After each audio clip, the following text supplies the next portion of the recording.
disturbance at Acer Plaza? 10-4 dispatcher, verify address. It's Acer Plaza, repeat, Acer Plaza.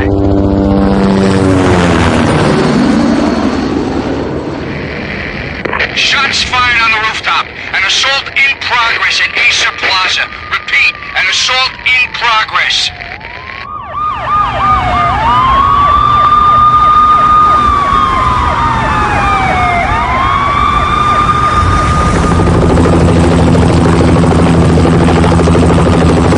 It's a war zone down here. 1085 dispatcher, need additional units. Additional units now. Officer in danger. Officer in danger.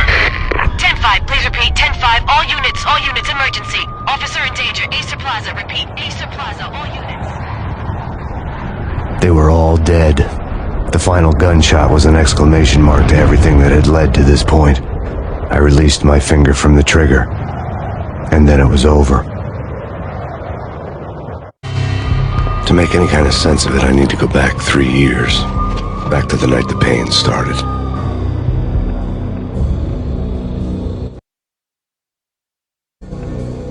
I was still on the force back then.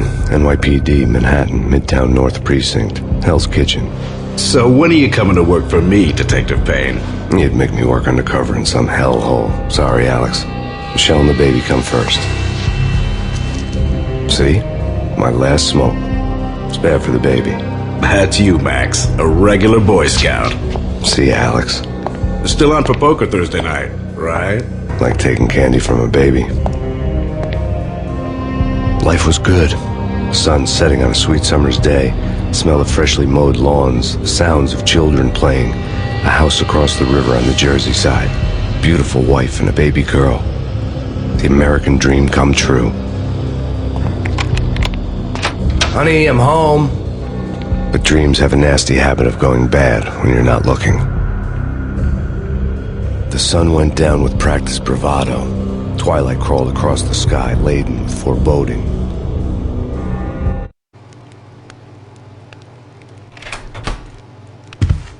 Michelle, honey, anybody home? I didn't like the way the show started. They'd give me the best seat in the house, front row center.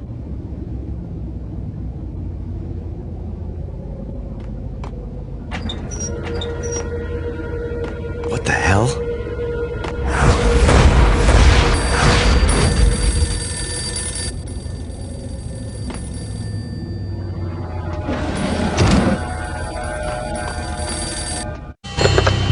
Listen, someone's broken into my house. Call 911. Is this the Payne residence? Yes, someone's broken into my house. They're still here. You have to... Good. I'm afraid I cannot help you. Who is this? Hello?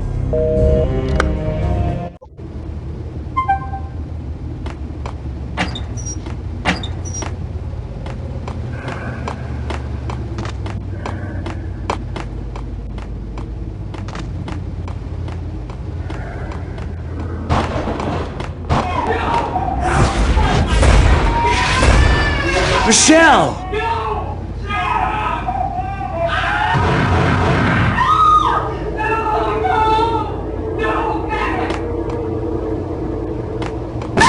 Michelle! Please! I'm gonna hurt you! Freeze! NYPD, drop it! Coming!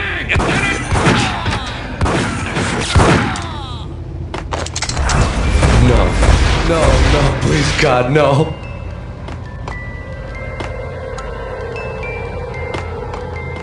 The flesh of fallen angels!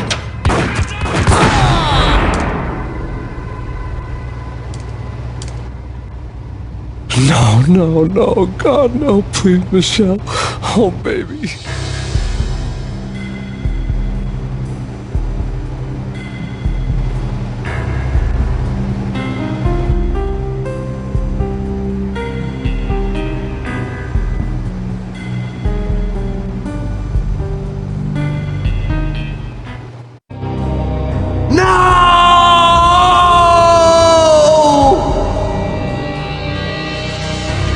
That was 3 years ago. Everything ripped apart in a New York minute. The killer junkies had been high on a previously unknown designer drug, Valkyr, V. After the funeral, I told Alex I'd be transferring to the DEA.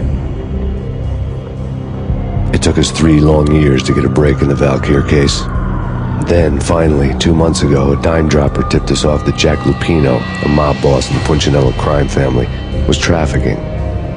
I went undercover, infiltrated the worst mafia family in New York.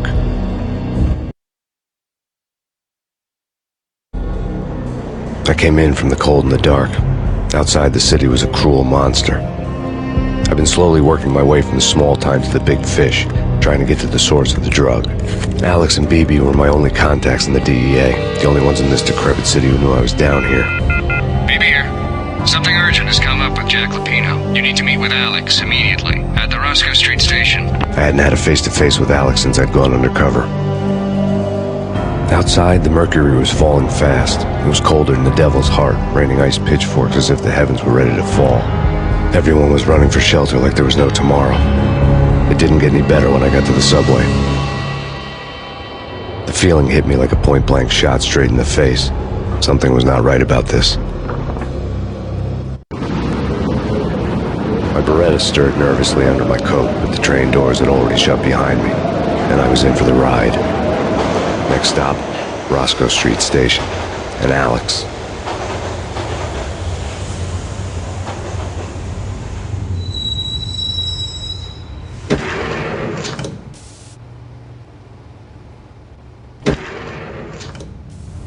The station was drenched in gloom. Alex was a ghost, nowhere to be seen. I'd have to look for him.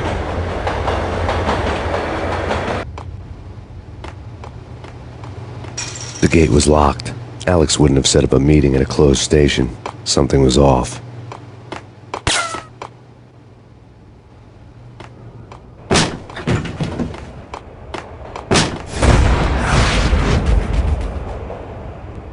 Death was in the air at Roscoe Street.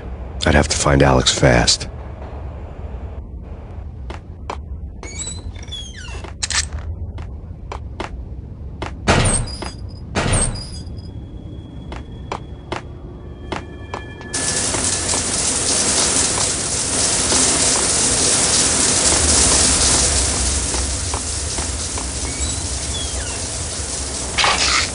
Pills would hold the pain back for a while.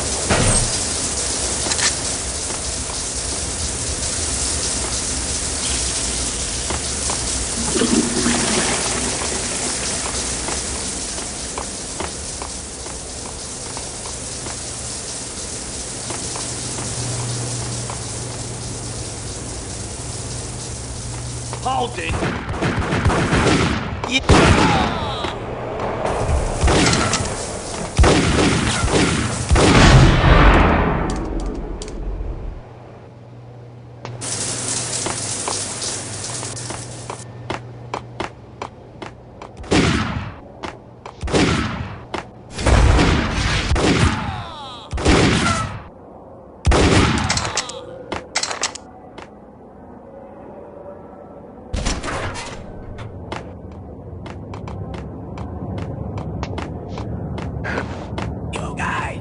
Yo, guys, hey, we're getting around.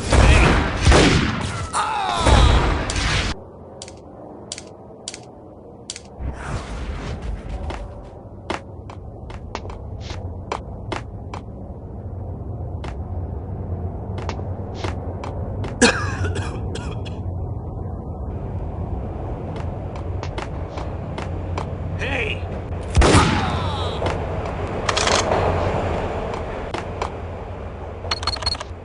The security panel let out a mocking cackle. I'd need the right code. You're asking for it. Take it easy.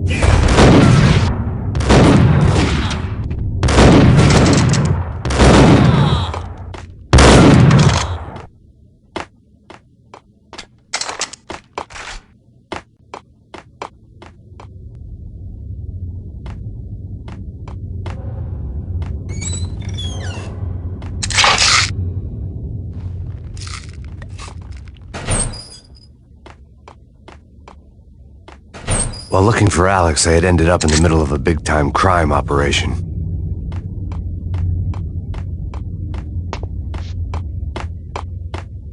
Hitting Roscoe Bank ain't exactly keeping low profile. Hey!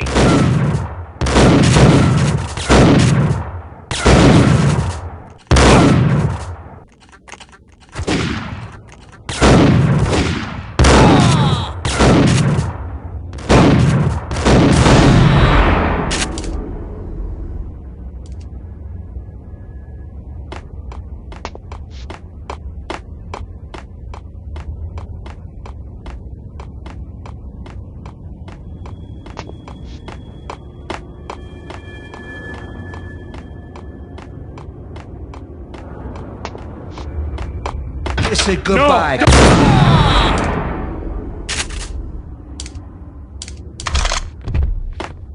You saved me, man. What's going on here?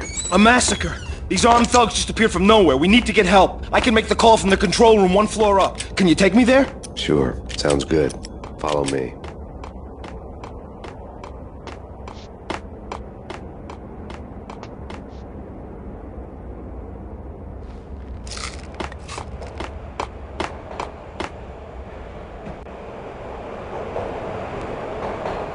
Home free. This way.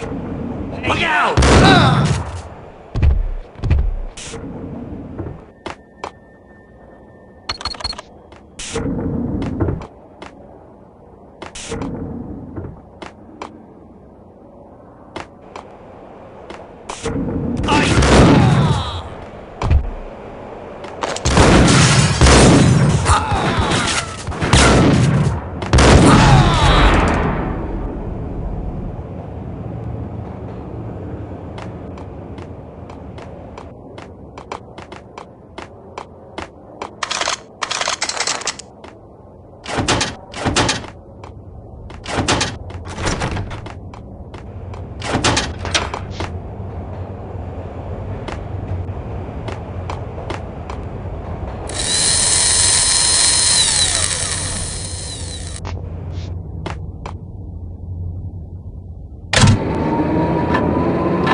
The train lit up like a Christmas tree. The power was back on.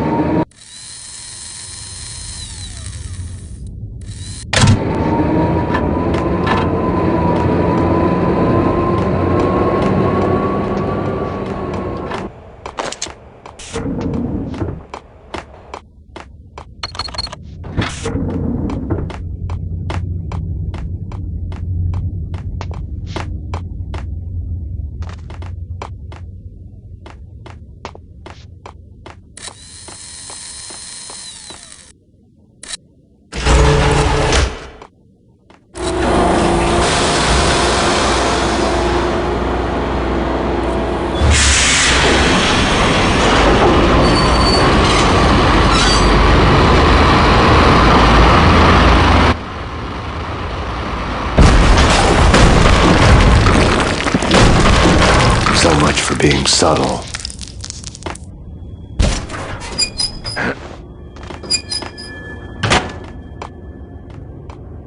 Hold it!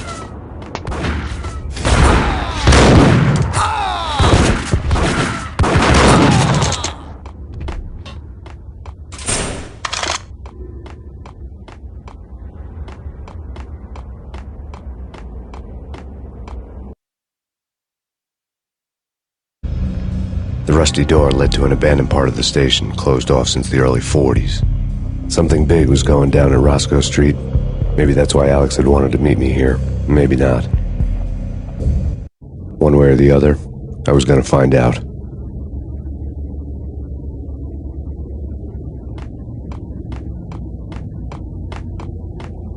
That's big. What the?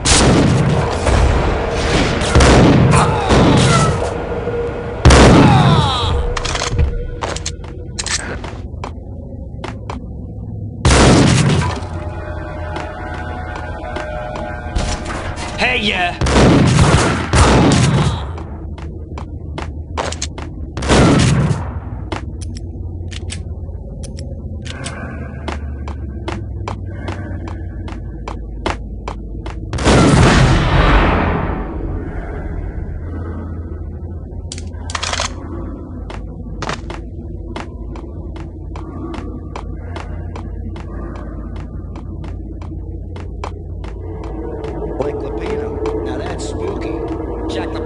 Yeah, spooky.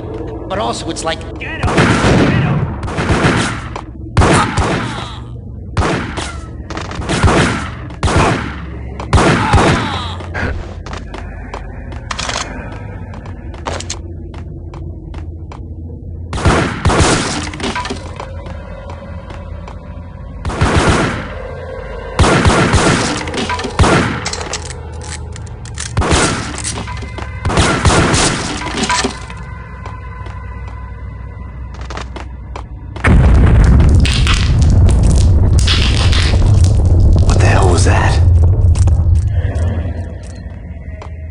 on here? Give me the detonator. What are you talking? Got him now! Whack him!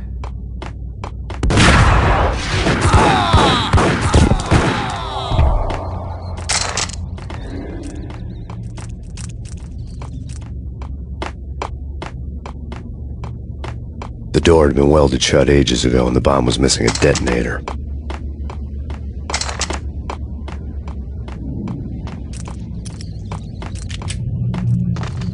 Okay, fellas. The police are on their way. New York's finest. They're gonna be here soon. So stick to the plan. We've got our own private exit route. And get 'em!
Come to you now live from the crime scene.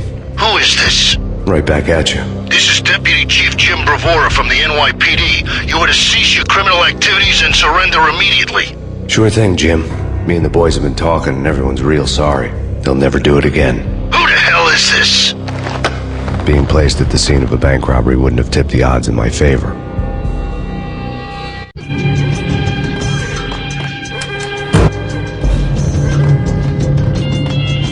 The bank robber's score lay on the table. The bank robbers had been after Acer Corporation bonds. The Acer success story had recently been on every channel and on the cover of every magazine.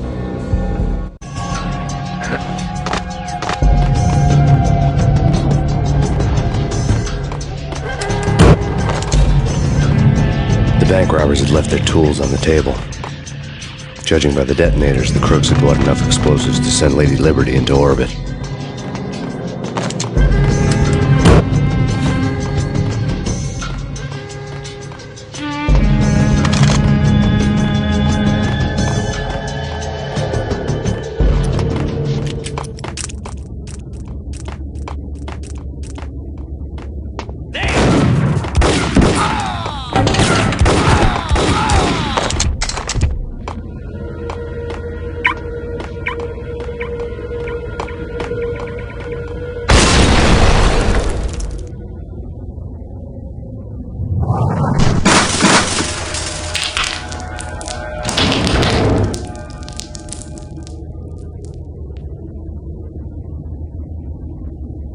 Hold it!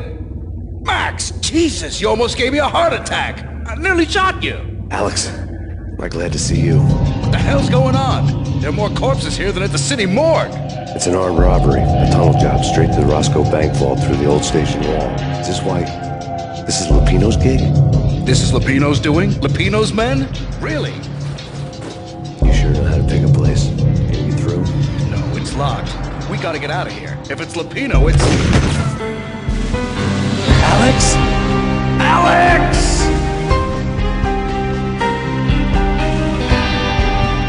There was nothing I could do.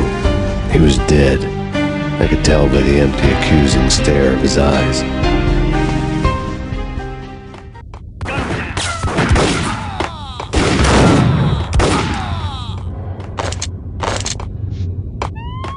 Let's get the hell out of here!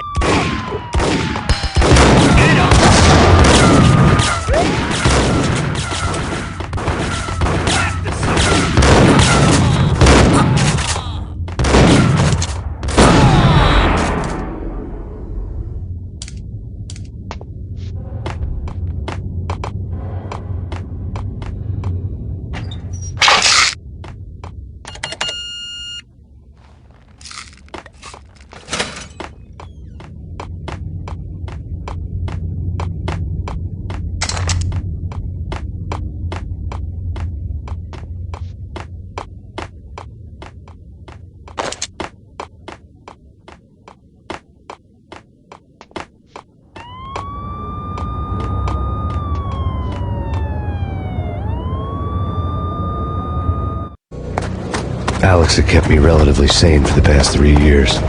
Now I didn't know how I felt. Somehow he had stumbled upon something big and ended up stepping on Jack Lupino's toes.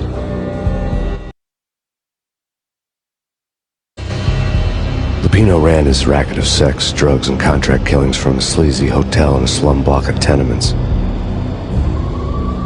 The NYPD was closing in. I could hear the sirens. Their wail was a crescendo. Lupino thought he could get us by taking Alex out and leaving me to take the fall for it. All he had gotten was my attention. I went for the hotel first. It was a sad old thing with flickering lamps and faded colors, cheap mobster punks and tired-eyed prostitutes. I walked straight in, playing at Bogart, like I'd done 100 times before. The place was run by a couple of murdering mobsters with shark smiles. The Finito brothers. Ladies and gentlemen, it's the pain in the butt. Pain to the max. You're killing me. Did you make that up yourselves, or you get some wino downstairs to come up with it? Don't answer that. A rhetorical question. I got something for the boss. Lupino around? That kind of depends on who's asking. A friend or a junk squad plan. Don't answer. It's one of them, how do you put it, rhetorical questions. Lupino ain't here, but he said bye. Lupino wasn't in his cheap hotel. Instead, I ran into the Finito brothers. My cover had been blown. The door slammed shut behind me. And then I was dodging bullets like raindrops. Pain in the butt. Ha ha! Pain to the max. Junk squad. Got a ticket to Marble City for you. Line down. Swing it in.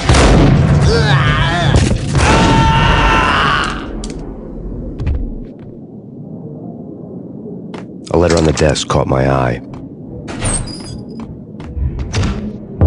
Boss? I had met Lupino only once. The gangster ran all his rackets through his right-hand man, Vinny Gagniti. Gagniti was a high-strung whiner on the verge of breaking apart, like an overamped Energizer bunny. He had the brains to run the business, but he lacked the balls, always falling short, taking his frustration out on underage addicts and call girls. The V deal goes down at your hotel. Jack's exact words, quote, "Vinny, you're in charge of this one," unquote. Rico Muerte's coming to see it through. Anything goes wrong and everybody's gonna get dead, goes double for you. Treat this guy real good. Anything he wants, you give him. Don't screw this up or you're finito, finitos. A V deal meant added security, locked doors, and lots of nervous thugs with itchy trigger fingers. I'd seen nothing coming in, but that didn't mean it hadn't been there. Rico Muerte was a regular Kaiser Soze, a spook story told to keep the apes in line. 313. The Finitos had scribbled Muerte's room number on the note's margin. Hey, bosses! Joey, Vigilio, you right in there? They're not answering. Call the others. Tell them to come quick. Okay, but we can't wait for them. We gotta go in now. Bosses, we're coming in. There he is!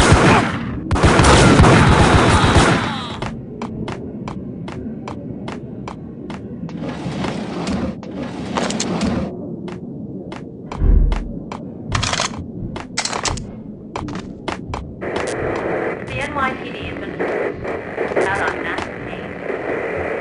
Killer storm. Chief Jim Rivera. Take whatever steps necessary. In his press conference today, the mayor stated that Valkyr represents a clear danger to New York and called for drastic actions to eliminate the problem. On today's top story, the Valkyr crisis worsens with the murder of DEA Special Agent Alex Balder. Special Agent Balder had been shot repeatedly from a point-blank range. The gunman has been identified as Max Payne. The noose is sure to tighten around this fugitive criminal as more NYPD units join the search to apprehend him. I had just gotten my 15 minutes of fame.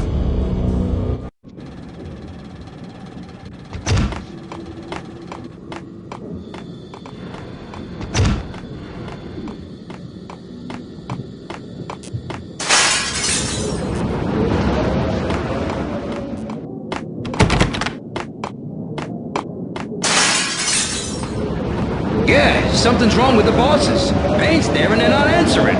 Let's go already. Payne's gonna pay.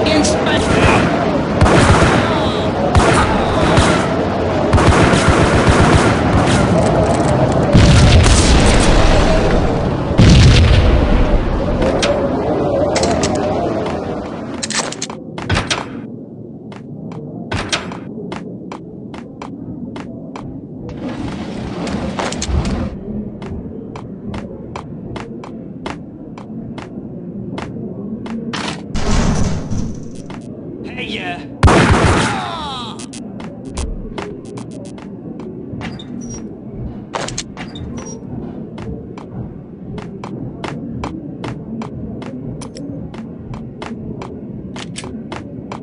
Previously on Lords and Ladies. Lady Amelia, Marquis Valentine asks for an audience. Thank you, Lawrence. My lady. My lord. And now, an all-new episode of Lords and Ladies, brought to you in part by Acer Corporation.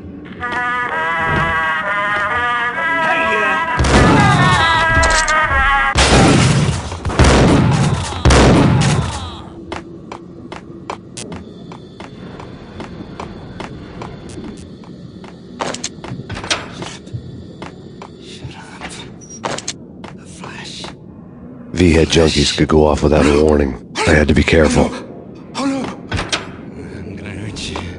I'm gonna hurt you. There he is! Put him down!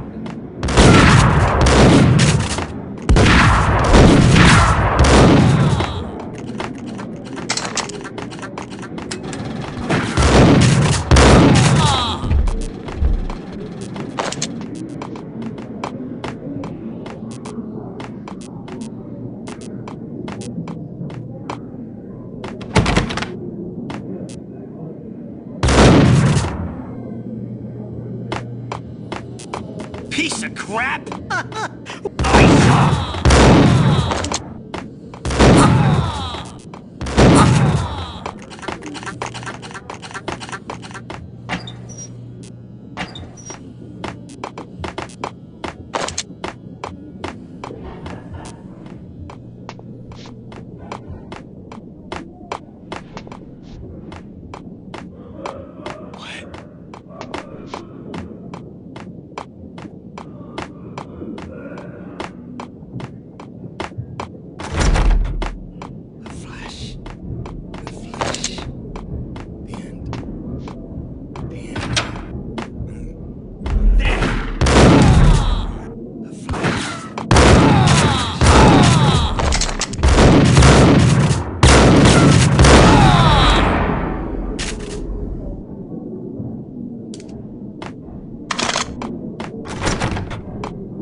I'd found Muerte's room.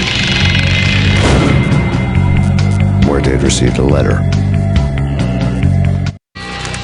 Our investigation had turned up nothing to link Angelo Punchinello, the head of the Punchinello family, to Valkyr. All tracks had ended with Jack Lupino. The letter in Muerte's room was signed by the Don himself. It was the first hint that the Kingpin knew what was brewing inside his syndicate. The trouble you got into after the Chicago screw-up. The Punchinello family bailed you out. You have been waiting for a chance to pay us back. One of our trusted boys has a monkey the size of King Kong on his back, and we need your special skills for backup on a major deal. Collecting evidence had gotten old a few hundred bullets back. I was already so far past the point of no return I couldn't even remember what it looked like when I had passed it.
Happened here.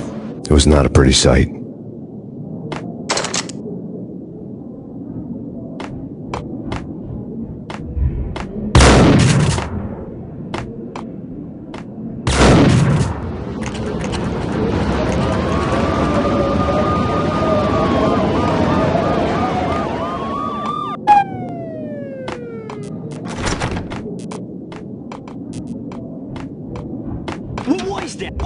sucker.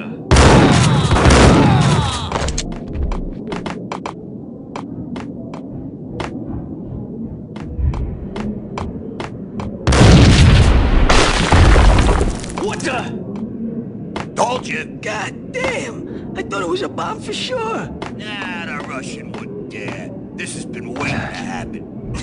What the?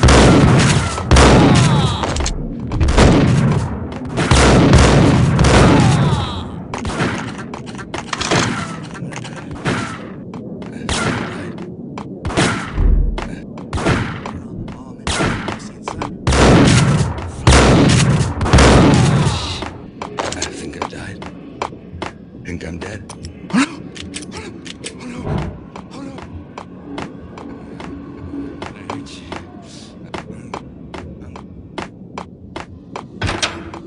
The hooker had left her diary on the table. The diary belonged to a hooker named Candy Dawn. The read would have made a vice cop blush. Had talks with the mystery hag over the phone again. Sent her the latest One-Eyed Alfred tape. As long as the hag keeps paying for the tapes, the old man could come every day for all I care. She had a nice sideline, making secret X-rated flicks of her clients and selling them to the highest bidder. It would get her killed if her V-fix for the day didn't do it first.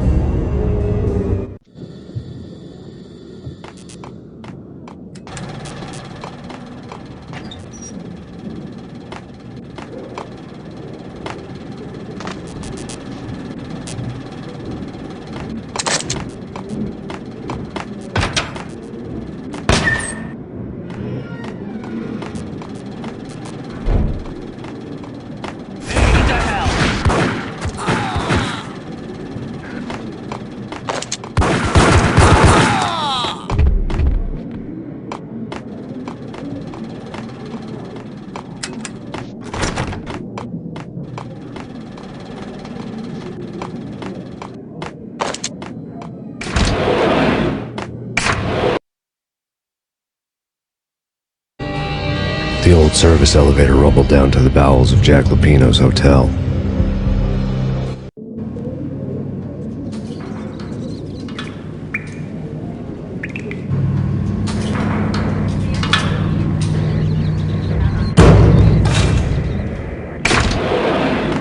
It was freaking cool. There.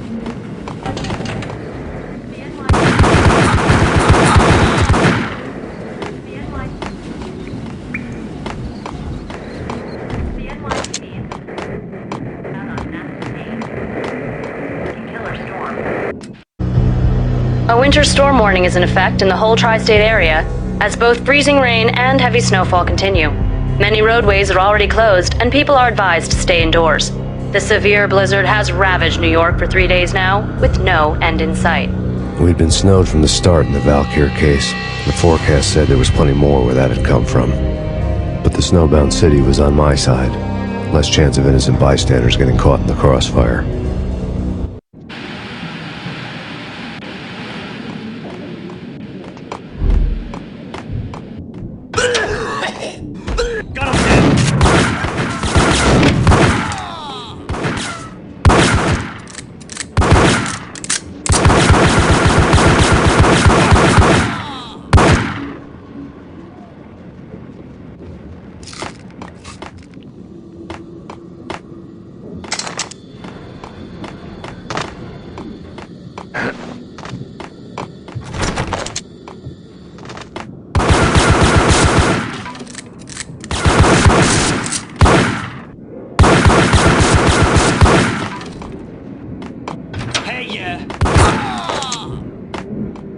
Exhibit number 1, a newspaper. A dead man tied to a chair lay on the boiler room floor. Captain Baseball Bat Boy has an unbeatable track record in superhero death matches. But a 6-pack of root beer gets me every time. The murder weapon was a baseball bat, now lying in a pool of drying blood next to a newspaper folded open on a Captain Baseball Bat Boy comic strip.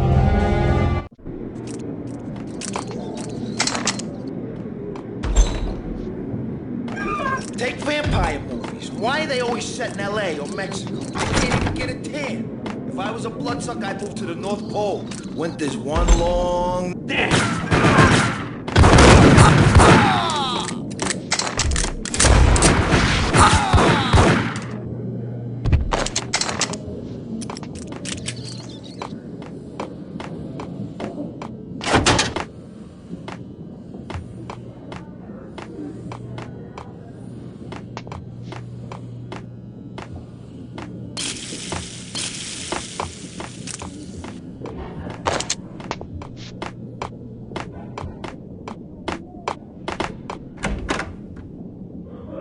Chill with the guns.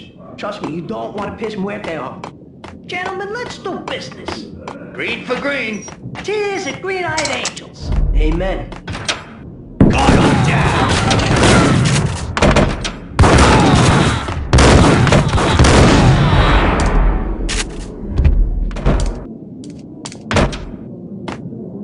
A lifetime ago, this would have gone down as a narcotics arrest.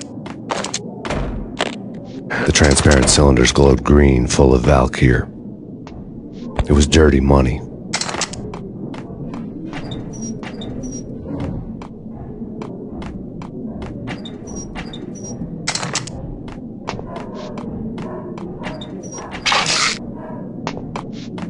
There was a key on the table.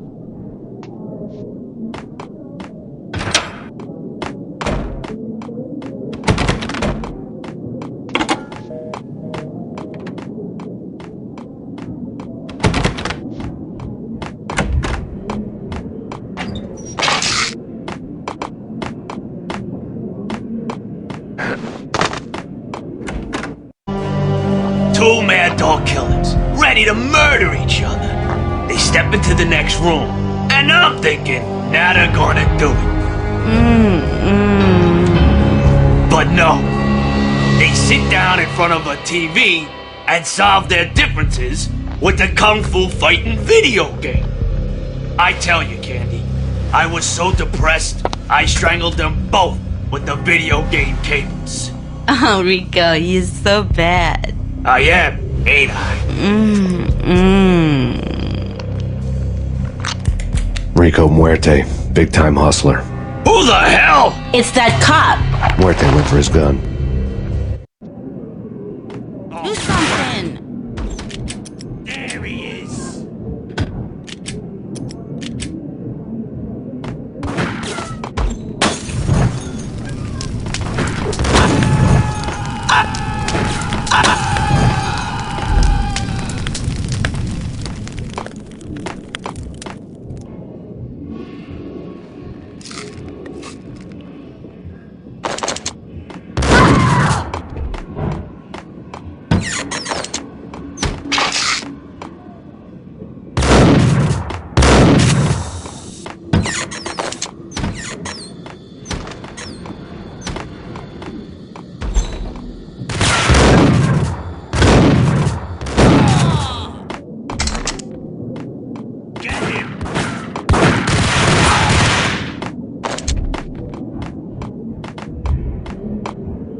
The antique switchboard was still in use. There was an old telephone switchboard in the back room of the reception area, the kind that made phone tapping child's play. It wasn't hard to picture a fat pimp sweating with headphones on, listening to his hookers talk dirty and fake orgasms over a web of party lines, the blood veins of New York. Right now there was a different set of moans and groans going on. Boss, Cornelia, this is Max Payne. He came, started capping us. He killed him. Are you freaking kidding me? He's just one lousy cop. You better be freaking kidding me. Whack him. What's the freaking problem? Hello? Answer me. Hello? The word was out. A deadly virus released into the city's corrupt circulatory system. Something wicked this way comes. Max Payne at large.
turn around, walk away, blow town. That would have been the smart thing to do. Guess I wasn't that smart. Lupino's tenement buildings were a seedy hangout for all kinds of sleaze. A liquor store, a pawn shop, a laundromat full of mobster bookies and loan sharks. The list went on. The how and why of it was a mystery to me, but they knew I was a cop. They knew I was coming, and they were going to get real trigger happy about it. I got to see Lupino's hangout all lit up. A bomb went off, turning snow into liquid gold. A pillar of fire lifted the remains of a car straight up into the air. The flames were highlighted on the hood of a black Mercedes-Benz as it coasted down the street real slow, as if the driver didn't have a worry in the world. I got a good look at the man riding shotgun. It was Vladimir, the head of the local Russian mob, the fly in Don Punchinello's soup. The ringing in my ears was the sound of a mob war being waged.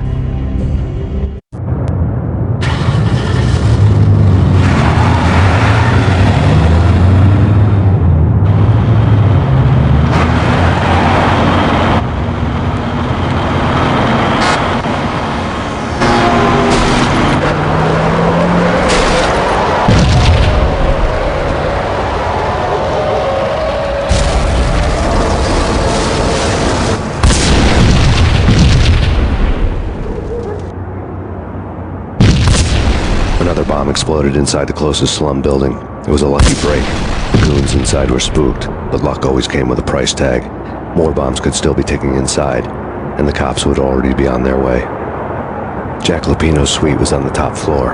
At least it used to be, before the explosive makeover.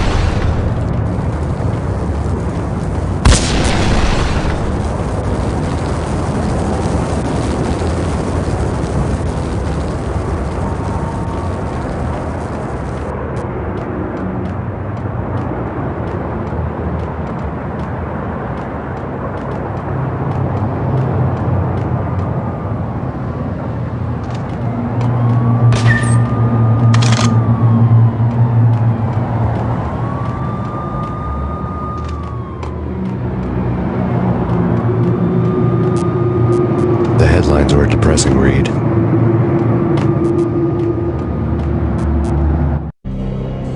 The headlines were screaming bloody murder. The storm was a screaming duet with the approaching prowl car sirens. It was all a scream when you were down for the count and wanted for murder.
The whole building was rigged with explosives.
beaten-up phone in the entrance hall was ringing. It could have been just a junkie in need of a fix, but it turned out to be something more sinister than that. Am I speaking to Mr. Payne? Who wants to know? My name is Alfred Woden. You must hurry. The police are on their way. Tell me something I don't know. They know you're there. How? And what's it to you? I will contact you again. The cops arrived, sirens singing in the off-key harmony of a manic-depressive choir. I had a few minutes while the SWAT team would go through their usual routine. By the time they busted in, I needed to be long gone. Max Payne, this is Deputy Chief Jim Bravura from the NYPD. Drop your weapons and come out with your hands above your head.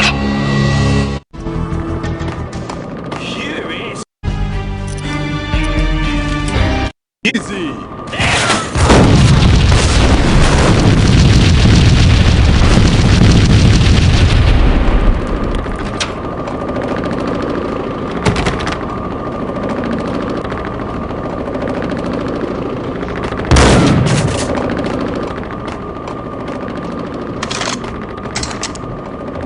Without a key, I'd never get past this door. Someone had left a letter on the counter. There was a key on the shelf.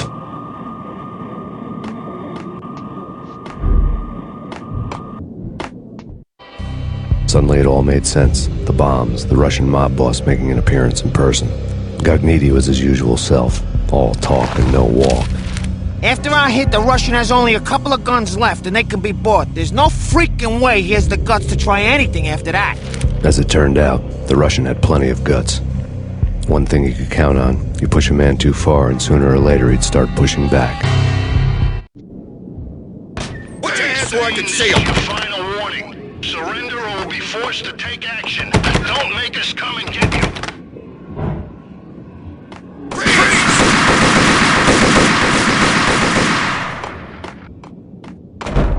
Hold it!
The bombs had destroyed all the stairs up to Lupino's office.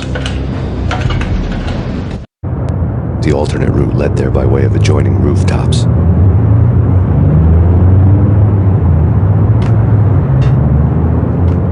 It's never been this cold. Never ever. It's like the sky's falling. Yes, sir. It's the end of the world as we know it. And I don't feel fine. I don't feel anything. Not a thing. To get to the roof, I'd need to get to the elevator through the locked door up ahead.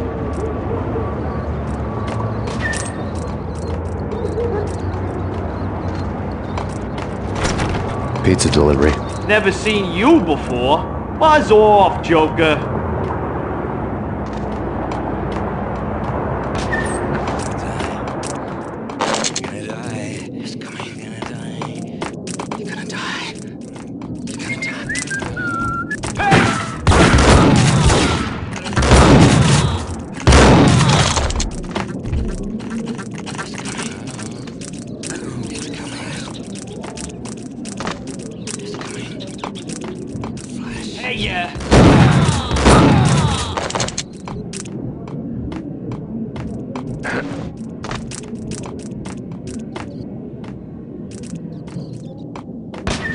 no, don't shoot.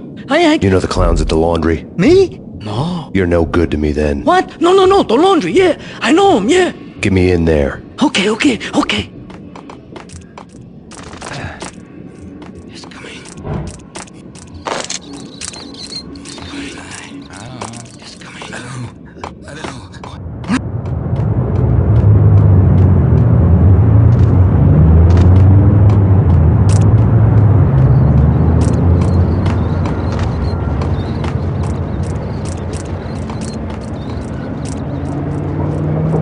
It's me. Open up. Let me in, quick. Not so fast. The password. John who? Come on. No. Okay, John Woo. All right. Come right in. It's a trap! It's Payne! It's Payne!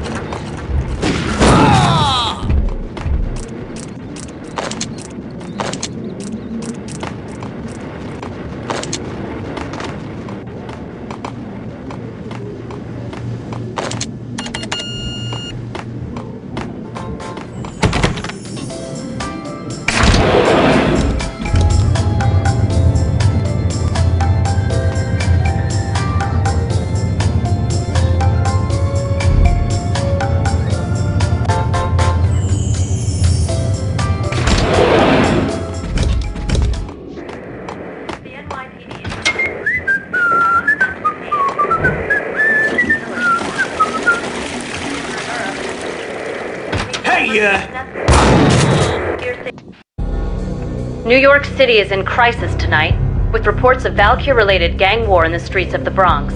Apparently, Max Payne, wanted for questioning in connection with the slaying of a DEA special agent earlier tonight, is waging a one-man war against his former partners in crime. Among the listed casualties so far are notorious mafia members Joey and Virgilio Finito, as well as Rico Muerte, himself a fugitive from the law, and a suspect for several murders in the Chicago area. The NYPD has been placed on full alert. A citywide APB has been put out on Max Payne. Deputy Chief Jim Rivera has promised to take whatever steps necessary to bring him to justice. What those steps may be remains to be seen. For NYCNN TV News, this is Kira Silver.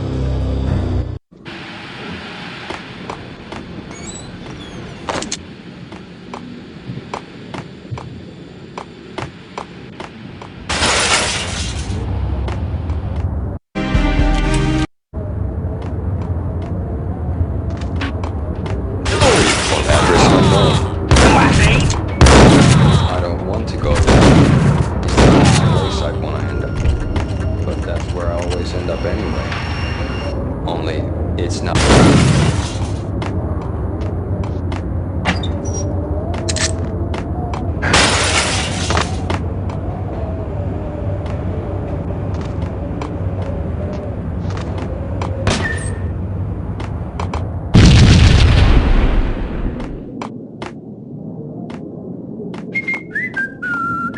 Red, blue, or green? It's always red.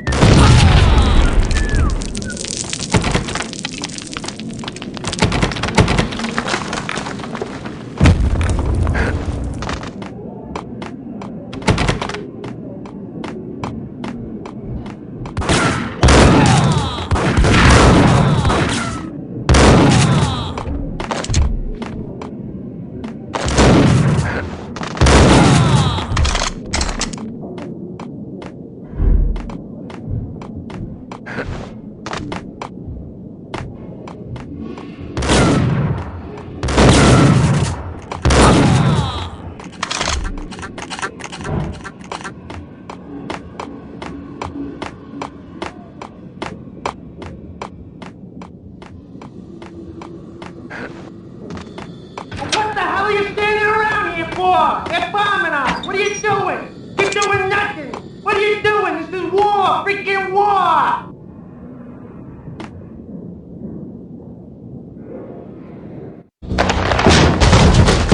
Vinny got needy. Just the man I've been killing to see. Payne? Freaking Fed! I knew from day one there was something screwy about you. What do you think you're doing? You're a freaking cop. You ain't got squad on us.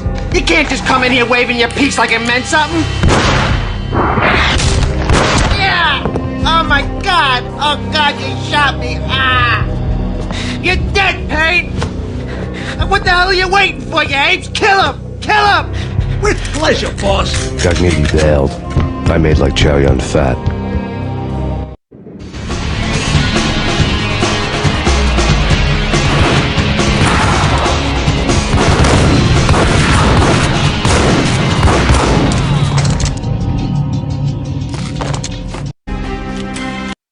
A crumpled letter lay on Gognitti's desk. The letter was addressed to Don Punchinello, but Vinny had never had the nerve to finish it. Jack's gone voodoo. Just the other night, he shot Dino because he wanted to see what his brains looked like splattered on the wall. He's a freaking mad dog. We're running out of men and business fast. Gognitti had been living in mortal fear of his boss. Jack Lupino was a psycho.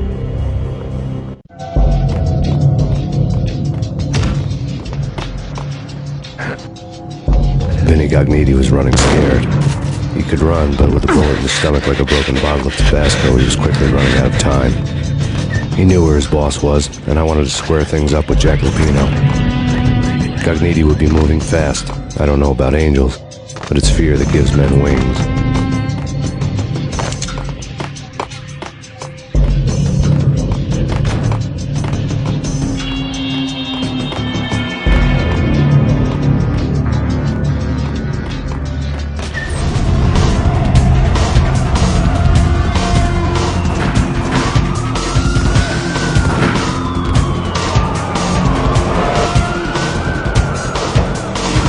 Gognitti hitched his lead.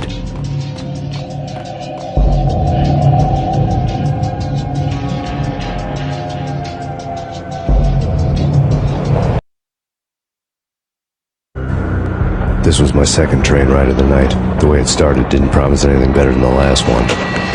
Freezing wind tearing at my face like sandpaper and razors, ice hard and slick under my hands and feet. Somewhere in the background, the wail of sirens, the city howling after me. New York sped by in fast forward. Dark rooftop water towers and a dead forest of antennas and chimneys, all a blur. When the train he was riding slowed down, Gognitti made his move.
We're gonna be rich. Freaking rich. Even richer than that, wise guy. Freaking rich.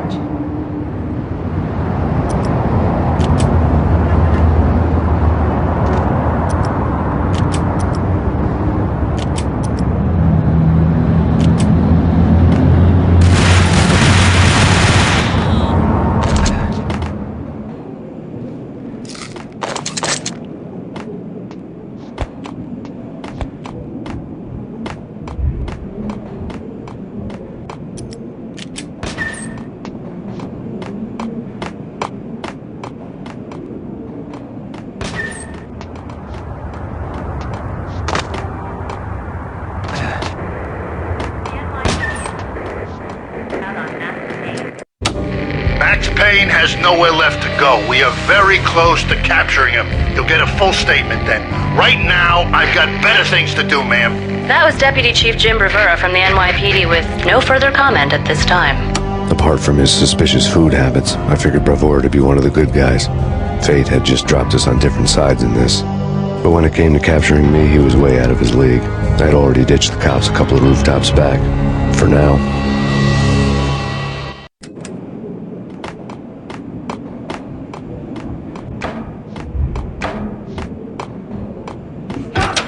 I can hear him. Ready? Keep the guns pointed at the door. What the?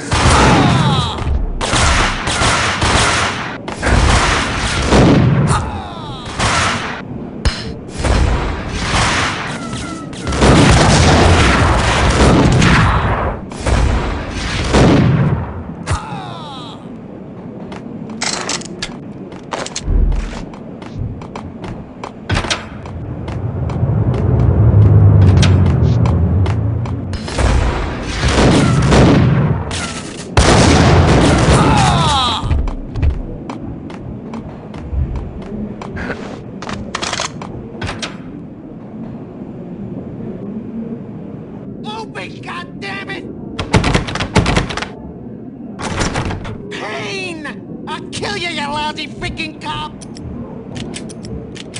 Nice!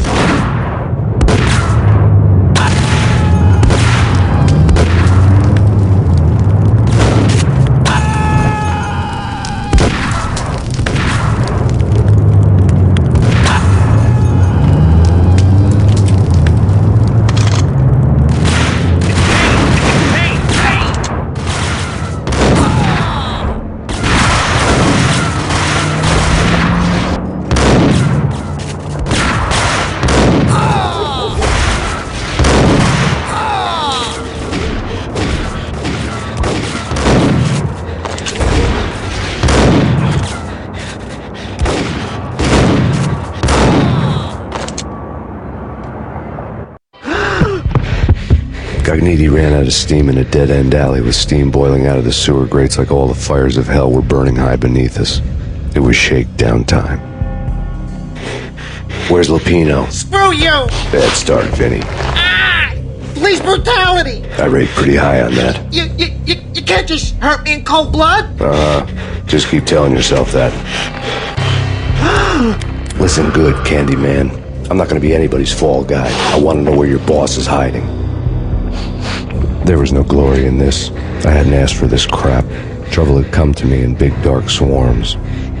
The good and the just were like gold dust in the city. I had no illusions. I was not one of them. I was no hero. Just me and the gun and the crook. My options had decreased to a singular course. I'll tell you, just don't hurt me no more! Lupino's at Ragnarok, the nightclub! Book me! Take me home into the freaking jail, just don't hurt me! Your rights will be read at your funeral.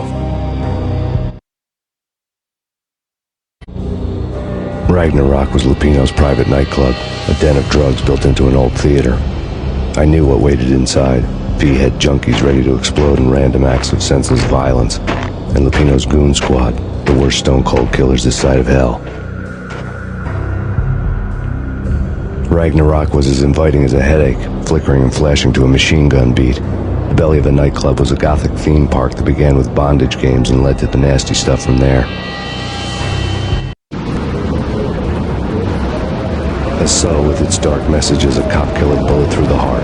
Like father, like son. Just like Jack Lupino.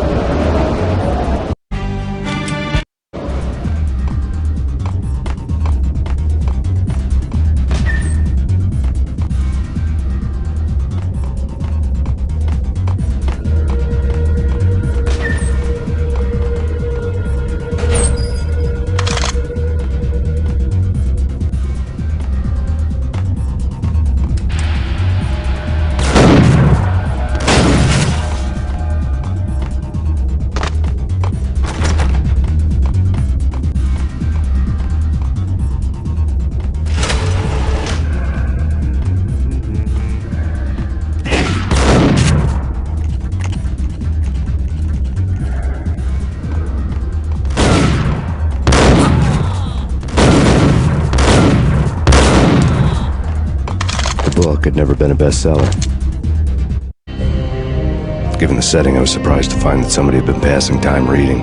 The paperback was entitled The Age of Murder and Storm. The blurb on the back mentioned Norse mythos and Ragnarok, the end of a Viking world with a terrible winter that covered the earth in ice, when vile crimes were rampant and all humanity lost. I could see how somebody impressionable might get it into their head that we were at the end of time. I was also beginning to see what the nightclub and its owner were all about.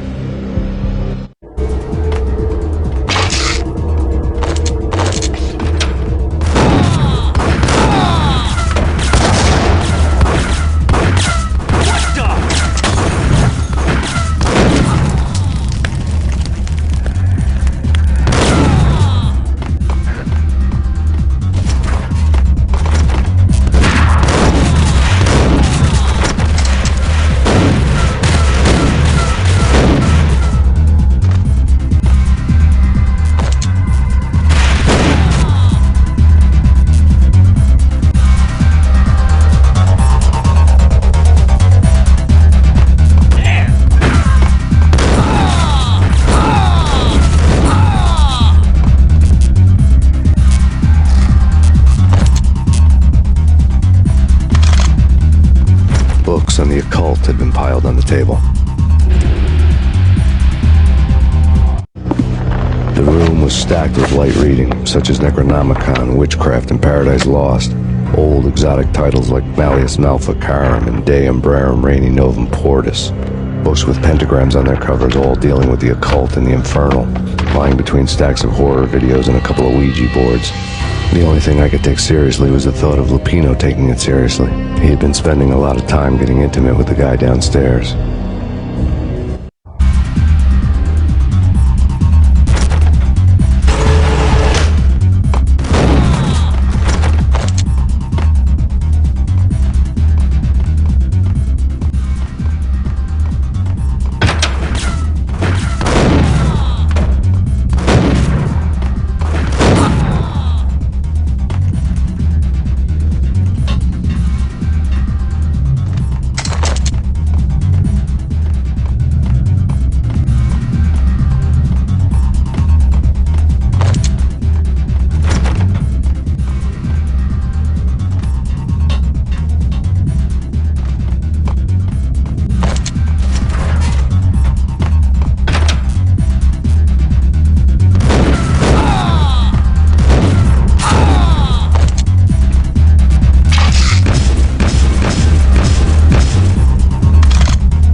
Sucker!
Karaoke never was my scene.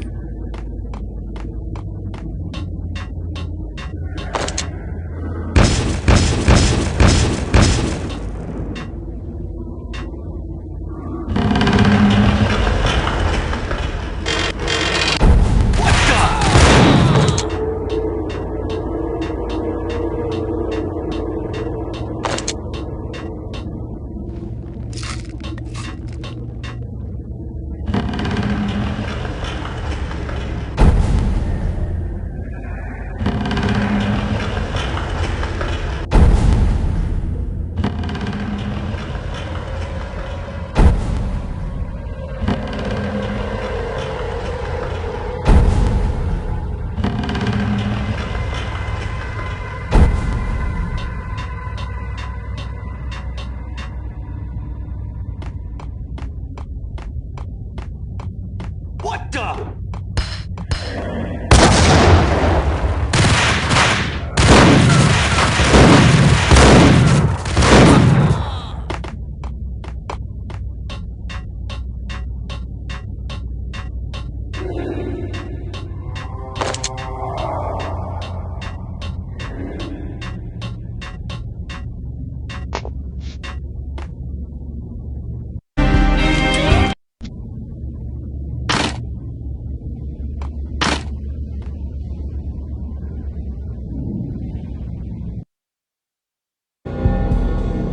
The backstage area led to Lupino's inner sanctum.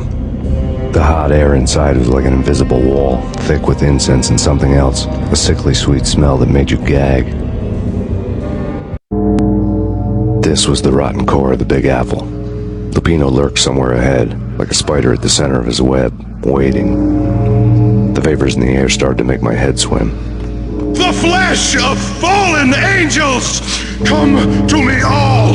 Astaroth, Beelzebub, Asmodeus, Baphomet, Lucifer, Loki, Satan, Cthulhu, Lilith, Ella!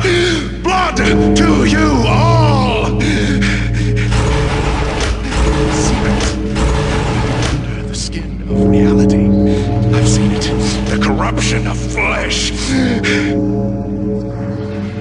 Ow! I'm the wolf, yeah! I am the wolf! It's close. What the hell? It's coming. You have come. A witness to the end of time. It's now! I will rise to her side!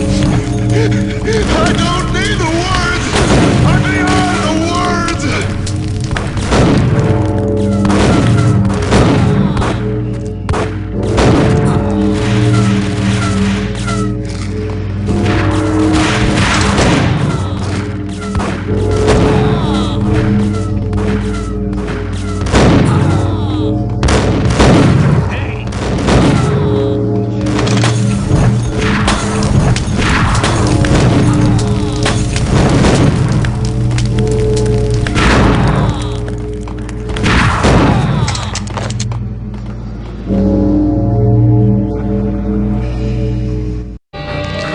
I had known there'd have to be a catch in it somewhere, and this one was the Empire State Building of catches. Lupino was pumped up and dying to go 15 rounds with a mutant alligator. And then he started this spooky monkey talk, straight from a bad dream. Mine. I have tasted the flesh of fallen angels. I've tasted the devil's green blood. It runs in my veins. I've seen beyond the world of skin, the architecture of blood and bow and arrow. Death is coming! She is coming, and hell follows with her. This is the twilight winter. I am ready to be her son. Her time is now, and all who stand in her way must die!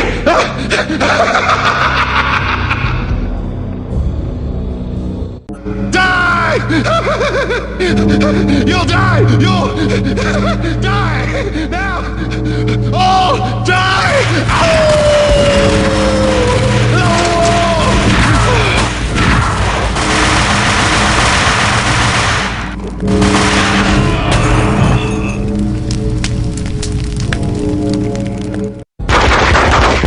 finally went down, I wanted to make real sure he'd stay that way. V was a bad monster. Turned them into friggin' zombie demons from outer space. I think he's dead already. Huh? And that's when it happened. But dead or not, you've got the wrong guy.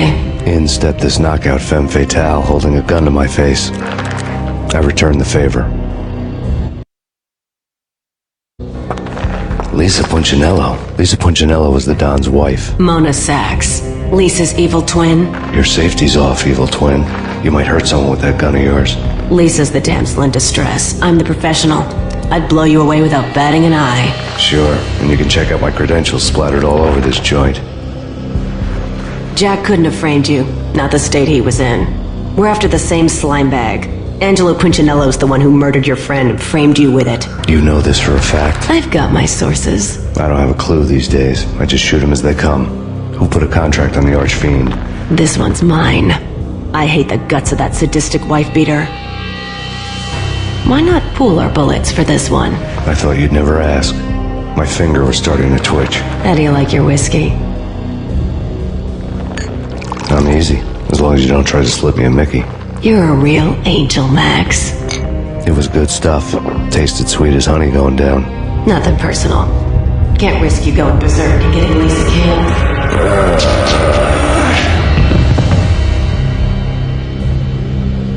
The nightmare was always the same. Violent shapes moving in darkness, old and ugly.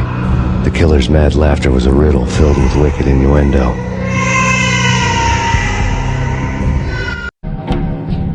Somewhere, the baby was crying.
Should have known it when we found you snoring next to Lupino's corpse.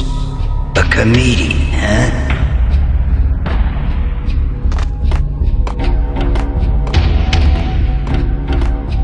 Michelle looked at me from the photo. The Payne family. Happiness captured in a Polaroid moment. I had thought it would last forever, till death do us part. I didn't want to think about it. As long as I didn't, it could never happen. But I had broken my own rule. The thought had already slipped in. Fear was rusty needles poking at my brain. Cold and scaly, it slithered down my chest. The pictures were filled with good old times. Alex and I had a few moments of glory between us. Crime-fighting comrades, the best in NYPD DEA collaborative team. Good-hearted macho bullshit like that. I would have given anything to have him here as my backup. No such luck. No luck at all.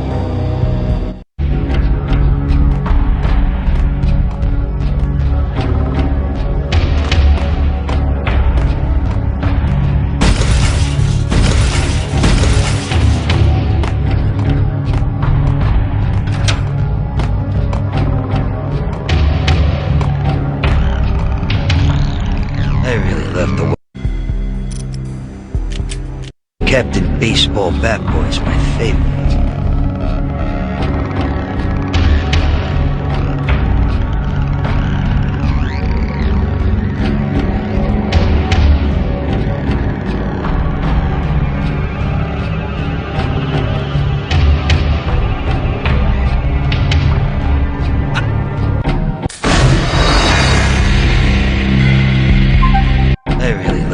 watch cartoons. Captain Baseball Bat Boy's my favorite.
No, please, God, no.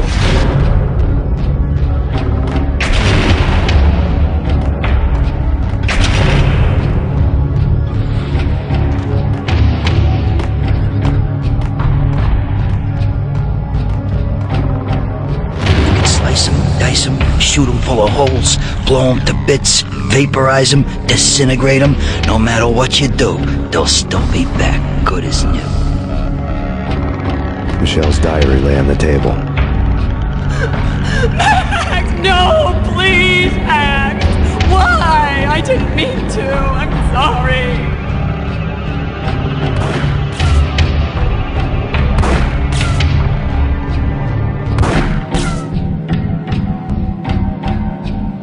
Murderer! You killed her! Nothing like that ever happens in the real world.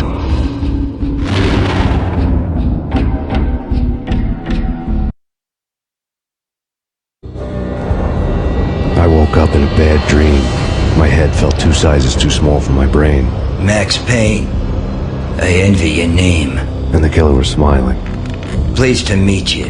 I'm Frankie the Bat Niagara. Niagara, as in you cry a lot? He had a baseball bat and I was tied to a chair. Pissing him off was the smart thing to do.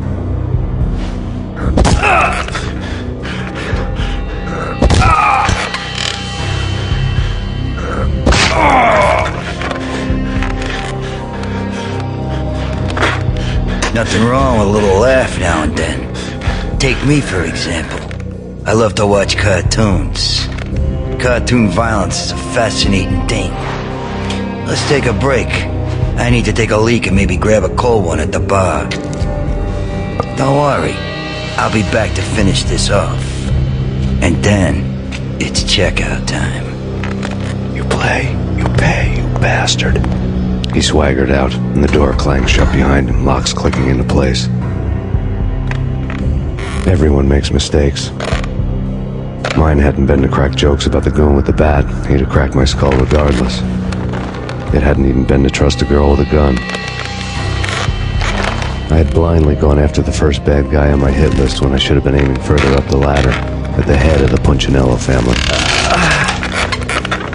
I couldn't bring myself to be pissed at Mona. Guess I had a soft spot for a pretty face.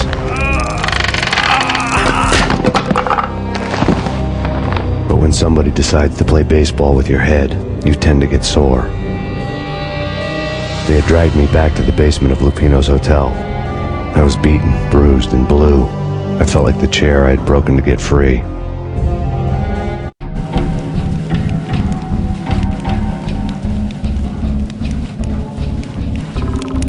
All I had was Niagara's bat, sticky with my own blood.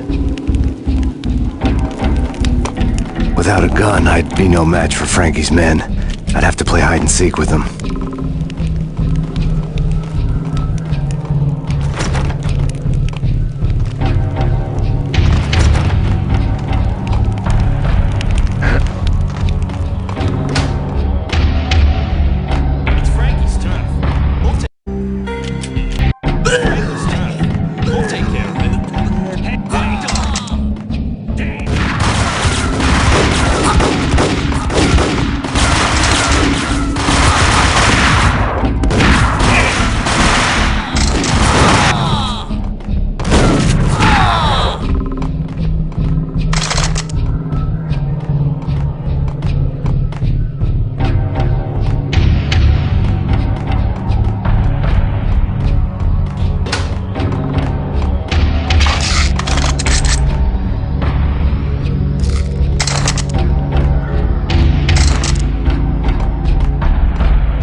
Another newspaper caption for a murder scene. Frankie had left his calling card, a Captain Baseball bat boy strip, next to a sewer passage filled with bodies. You'd better not mess with Captain Baseball Bat Boy. Even my arch enemy, Bicycle Helmet Girl, swoons at the sight of me. Aha! There were enough corpses to put a mass murderer to shame.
Things were fast going from bad to worse.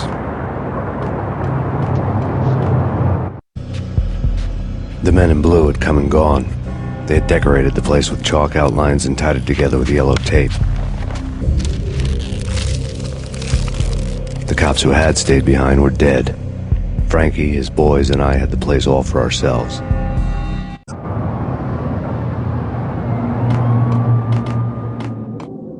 Just forget about it. Just forget about it. Hey, just forget about it. That crazy witch, you should have heard her. She was a real scream when the boys caught her trying to cap the Don. Oh, that's friggin' bad. To the trio? That's even worse than what Frankie's doing to that poor bastard downstairs. She's gonna take a long time to die. The mobster muscle on the phone was talking about Mona. Punchinello's trio were nothing but bad news. There he is!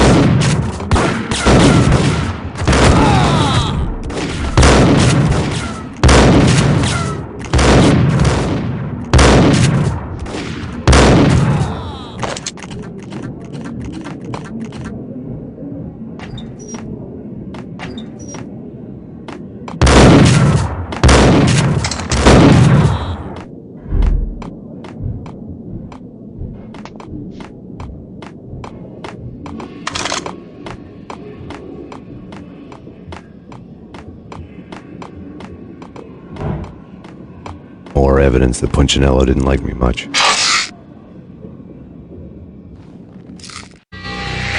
The fact remains that all the victims so far identified in the Ragnarok shooting have been known criminals, many of whom had large doses of V in their blood. Reliable sources say that Max Payne was also among those killed, although no body has been recovered at this time. Reliable sources. That meant somebody thought the Mafia had me, didn't want the cops snooping around anymore. The body would be delivered to them barely recognizable. Case closed. Don Punchinello had the power to be that reliable source, which was no news. But his news was old news. Framing me hadn't been enough. Don Punchinello had put a hit on me. He wanted me dead, and it had been important enough for him to give written instructions to Frankie about it. Max Payne should die like a dog for the trouble he's caused. Frankie, I know I can trust you to give this matter the dedication it needs.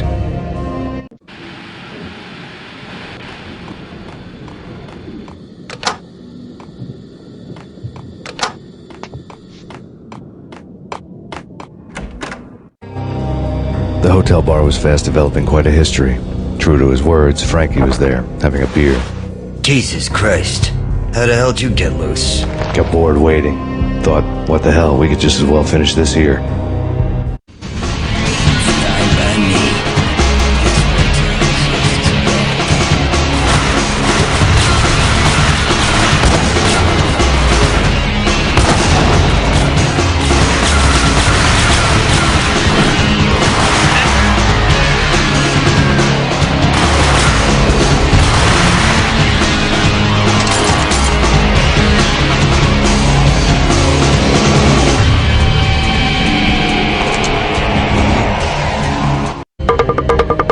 Thank you. You've been a lovely audience. Had enough? I don't play with girls anyway. Unfair! I spotted the tail as soon as I left the hotel. A big black Mercedes. I'd seen the car before. That time it had heralded impressive explosions. Vladimir was back. Bang! You're dead, Max Payne. I might have laughed if I remembered how. What's this supposed to be? Cops and robbers? Look, you want something with me? Get in line. Peace, man. Relax. You know you are a real news item. Armed and dangerous. I am going to make you an offer you can't refuse. I've always wanted to say that. It's a bum rap. I've been framed. Well, that's a moot point. Whatever you did or did not do, I'm sure you had good reason for doing it. Want to hear me out? I'm listening.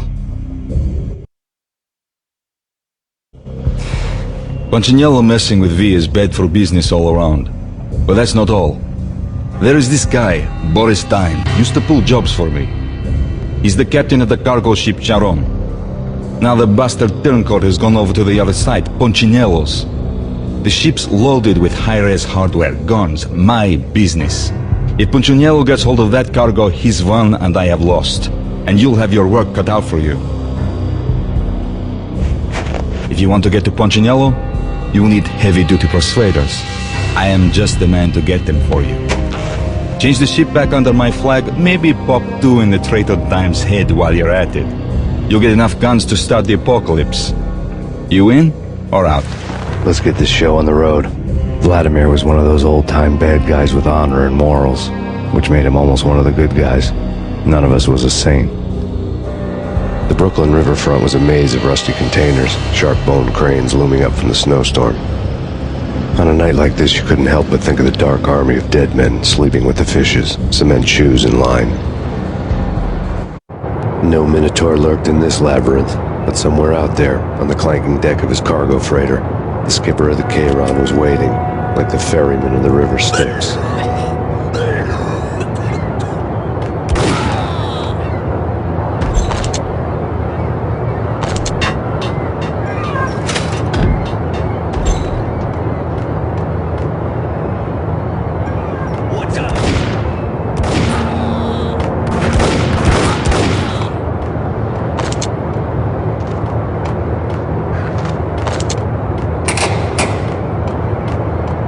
Both of them beat to a pulp.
doubted the letter was a receipt.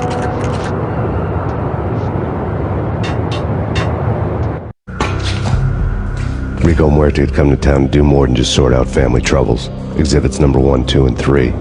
Briefcase of money, a sniper rifle, and an envelope with one word neatly printed on a folded piece of expensive paper. Mayor. It didn't sound like a mafia contract at all. It was too cold and too to the point.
I'd found Boris Dime's ship.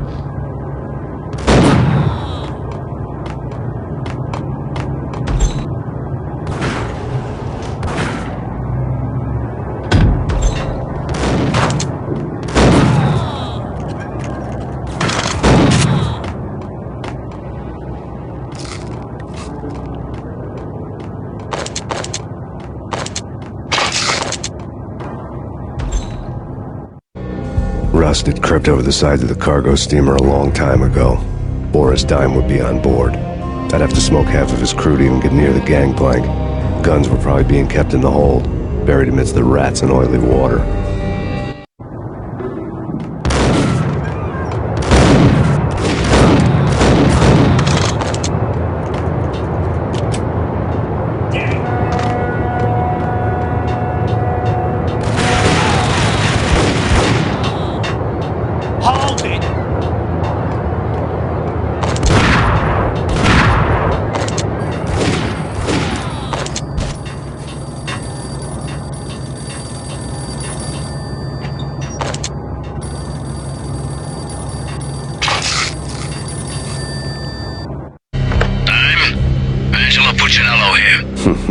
Angie, tell me, how much did Dime cost you?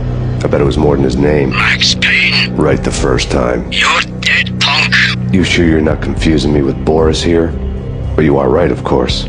Pretty soon we should get together and have a talk. You son of a... Pissing Punchinello off was a dangerous game, but when people get mad, they make mistakes. I should know. That's where I wanted Punchinello, mad enough to trip over his own feet, preferably into a grave.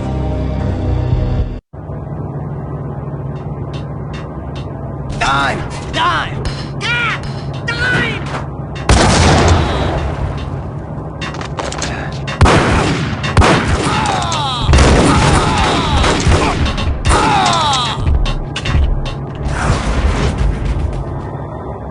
Tell the devil that Dime sent you.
Anybody who says different is calling me a liar. Glad of you here. Collect all the guns and ammo you want. Meet me on the bridge afterwards.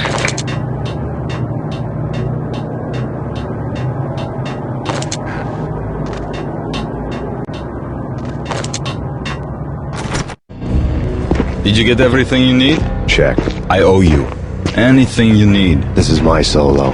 When I'm through, Punchinello won't be anybody's problem anymore. Clear as vodka. But anytime you get between a rock and a hard place, just whistle. This could be the beginning of a beautiful friendship. You really get a bang out of this big-time gangster act, don't you? Even with all this firepower, I figured I couldn't get to Punchinello at his manor. I could only hope that he wouldn't pass a chance to hear me beg to see he's won. This is Max Payne. I want to cut a deal. Payne, you're a dead man. That's what everybody keeps telling me. I got your ship and her cargo. I want to meet. No pain, no gain. Capiche? You know my restaurant? Yeah, I know it. 1 hour. Punchinello's restaurant had seen better days. Snow was falling like ashes from post-apocalyptic skies, but that was outside. Things would soon get hot in the Don's restaurant. I knew it was a long shot, Angelo Punchinello actually showing up, but there was no crime in hoping.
Punchinello was burning to get me.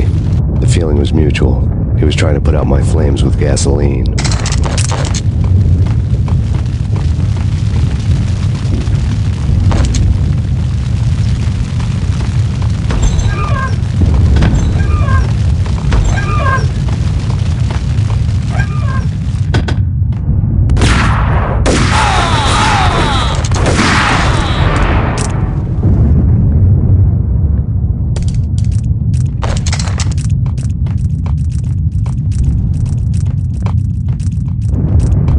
The mobsters have been guarding a real treasure, the way out of this disco inferno.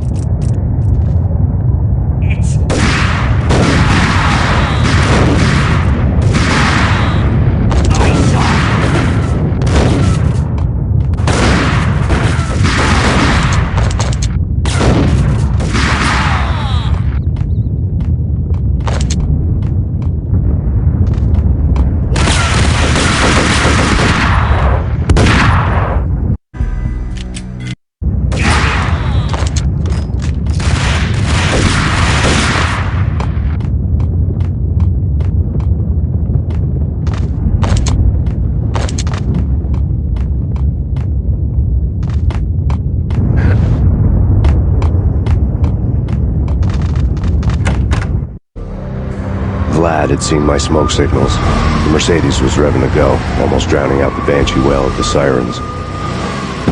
You coming? We'll drop you off at the Punchinello Manor. Sounds good to me. When this is over, look me up. I could use a professional like you. I'll keep that in mind.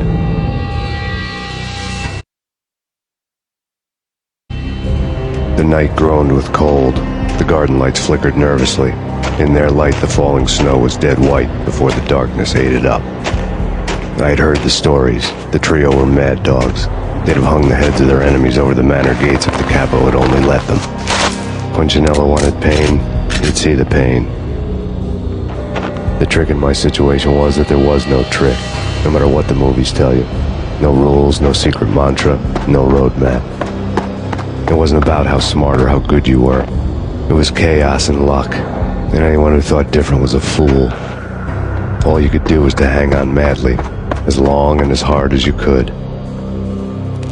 Someone had graciously left the back door open for me and killed the guards. My money was on Mona. I knew the trio would be standing between me and Punchinello. I had read their rap sheets, thick as phone books. No one would be walking out of here alive. The numbing cold of the broken night had followed me in. Upstairs, the trio tangoed down the manor halls to the silent rhythm of their murderous hearts. The blood of their victims rust on their lips. Vince Mugnano, Pilot Providence, a.k.a. Big Brother, and Joe Deadpan Salem. The pistol was a frozen lump in my hand, piercing the skin, gnawing me to the bone.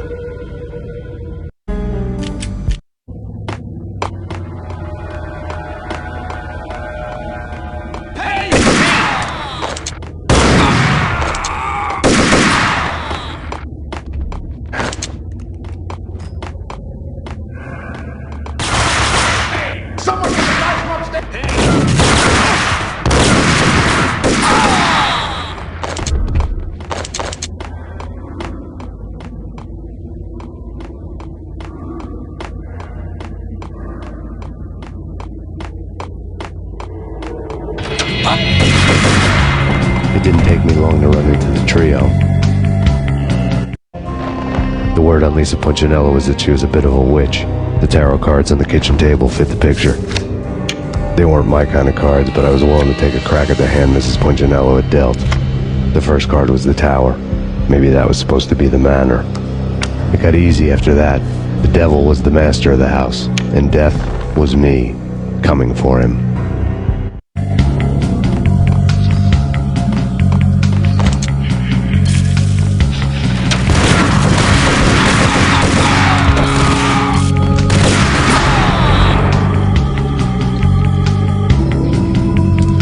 One down, two to go.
was too late for her.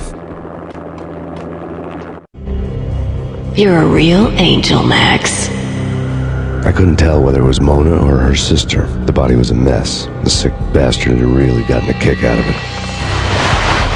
Seeing her lying there got me thinking about another woman's body on another bed. Got me thinking about a fallen cradle.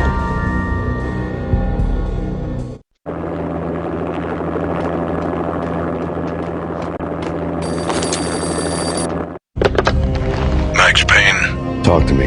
Alfred Woden. You've got company. An armed helicopter just landed on the manor grounds. You must hurry. The more the merrier.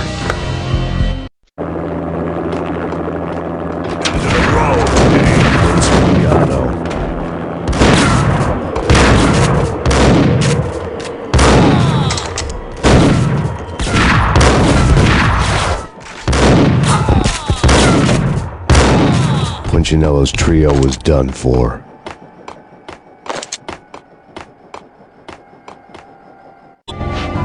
Outside my door. Hurry. He's coming for me. You gotta hurry. Please.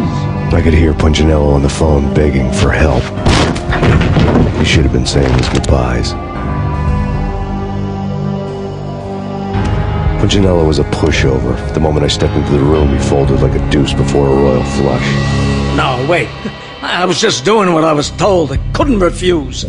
She's someone high up. Government, maybe. I don't know. He was trying to buy more sand for his hourglass. I wasn't selling any.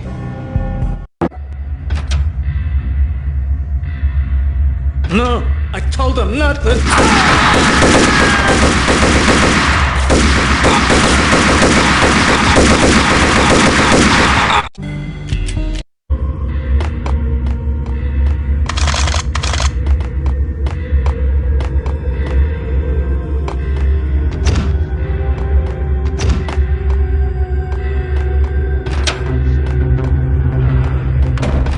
Drop it.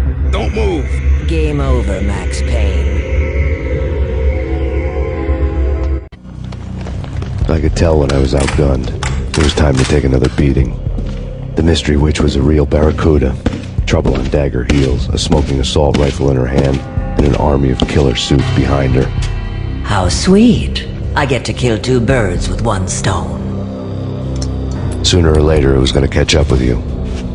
Mr. Payne, it's time to show you the benefits of my brew. Be a good boy now. You'd find that Lady Luck was really a hooker. You were fresh out of cash.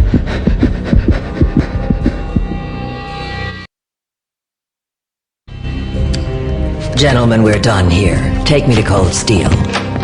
She had just given me an OD of Valkyr. I could feel green fire eating my brains. They turned to steam. They did a fade on me. I'd never had a chance. The witch had got me just as sure as if she put a gun to my head and pulled the trigger. The shadows rushed me, bruised mugshot faces hungry for revenge. They knew my weak spots and closed in for the kill.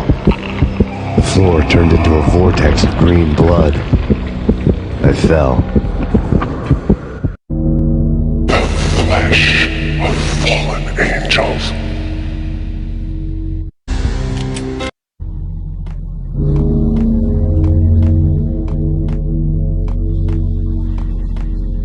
Who's there? Max? Max, is that you? Max?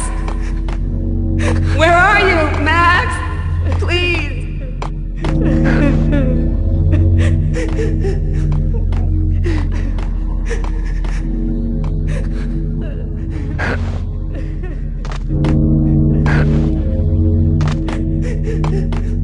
No, please, Max, no. I'm sorry. Please don't, Max, no. Please.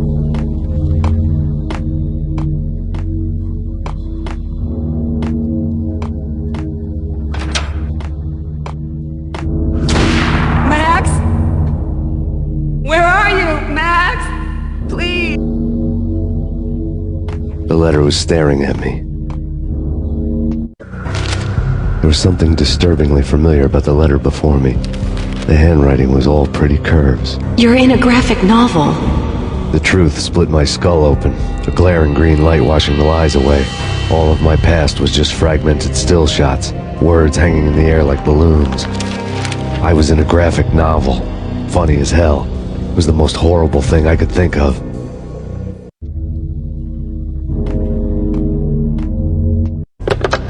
Bartender is shiny stuff and dreams are made of stooped necromancers. He sings like a banana wrist, having strayed too close to the constellations on their shaved skulls. There was a bad line in a prank call. Someone spouting insane babble. I couldn't make sense of it. But I had an overwhelming sense of deja vu, and the caller's voice sounded oddly familiar.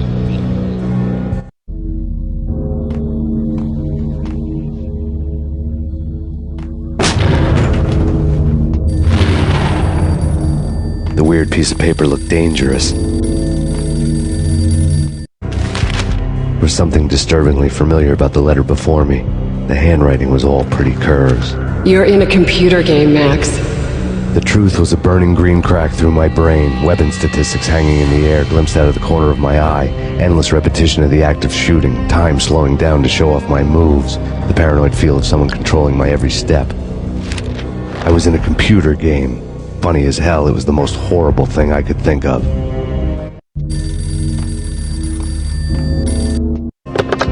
Don't lose it.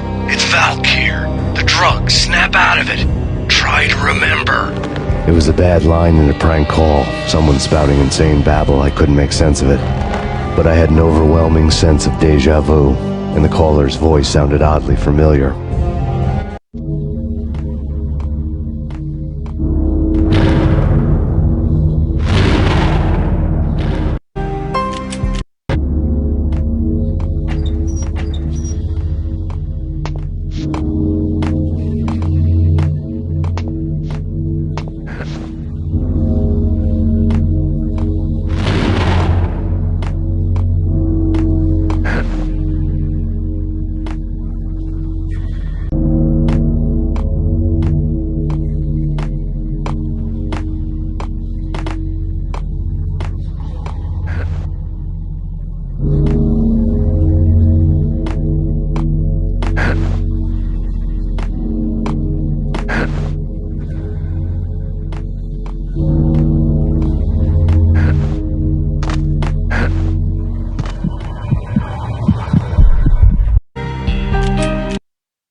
Max, something happened at the office today.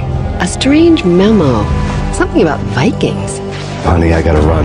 You can tell me all about it this evening. Have a nice day, darling. The bullet holes were rubies on her chest, blood glowing on her ivory skin. She was so beautiful. The killer was smiling. The flesh of fallen angels.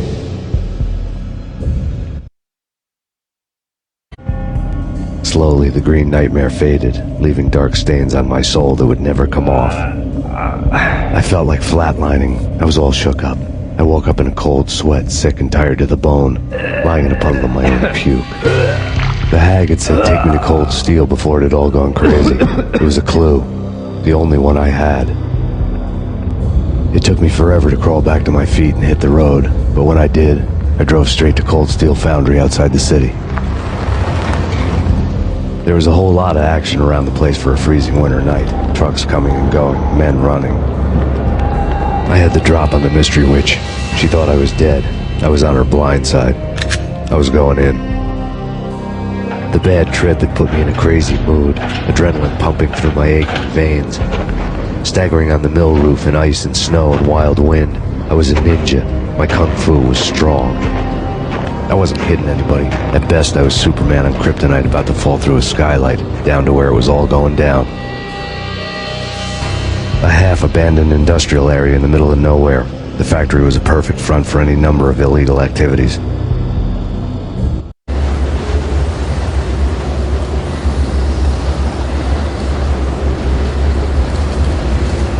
In the belly of the plant, molten metal boiled and bubbled like a witch's brew.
Snow fell like confetti over the Devil's Parade. The storm was anything but over.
Can you believe it? I bet they sleep with their rifles. I bet they've given them names. I guess. So, you don't have a name for your gun?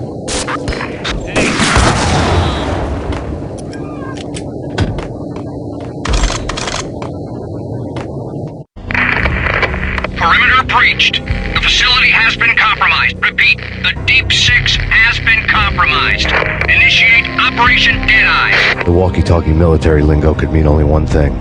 They were getting ready to destroy the evidence and vanish into the night. I was so close. The hidden truths were just around the corner.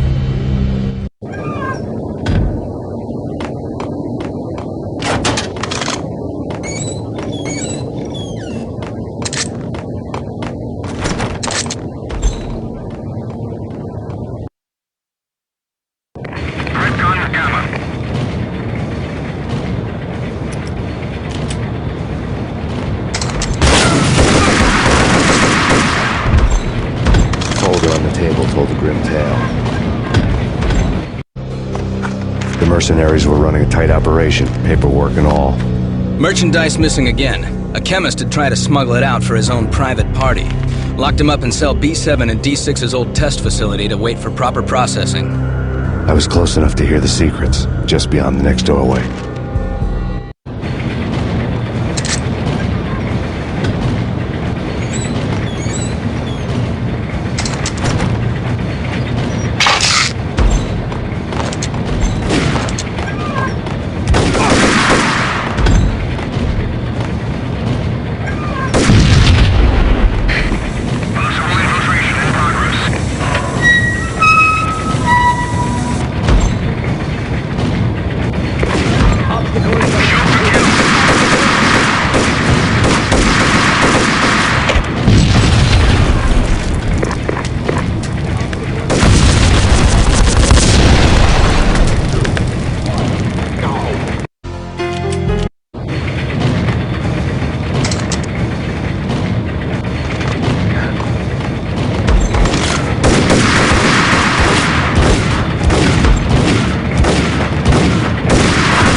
processing diagrams fill the control room screens, all but one.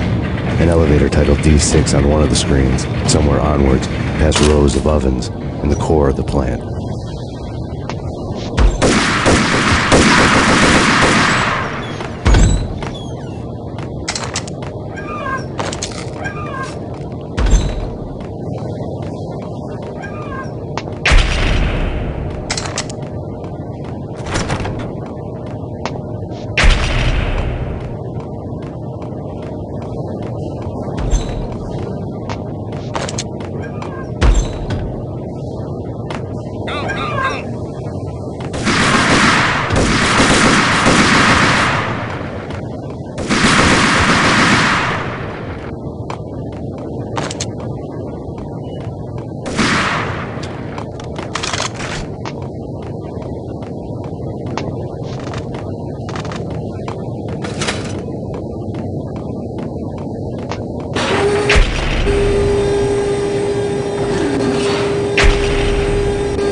Destroyed. Repeat, oven controls have been destroyed.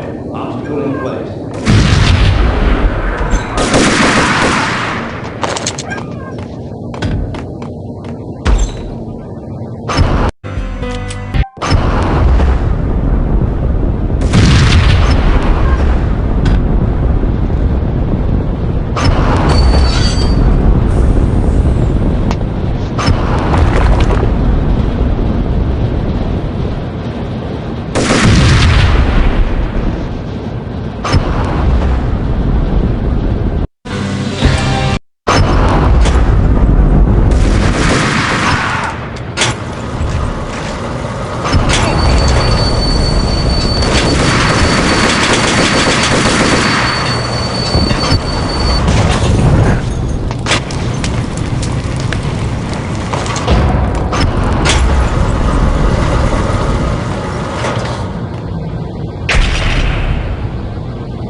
I had taken on the role of the mythic detective, Bogart as Marlowe, or as Sam Spade going after the Maltese Falcon to unravel all the mysteries.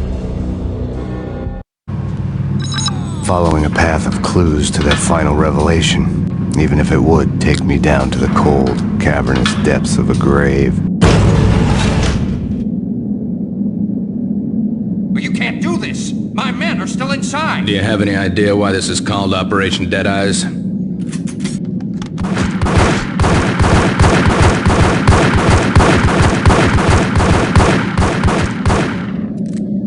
I think he's dead already. Let's do it.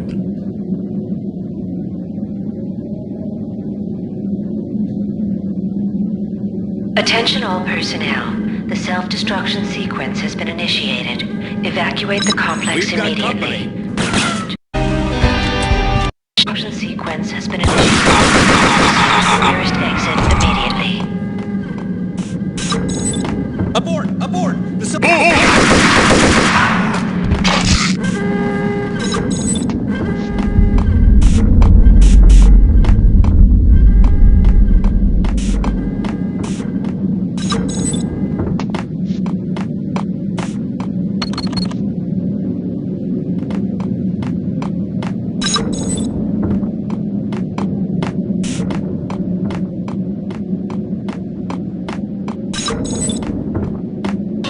Decontamination in progress. Decontamination completed.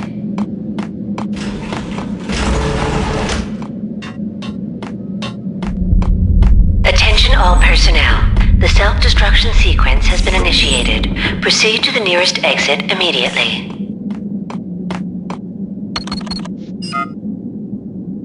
Like everything else in the Valkyr case, the door code was a mystery to me.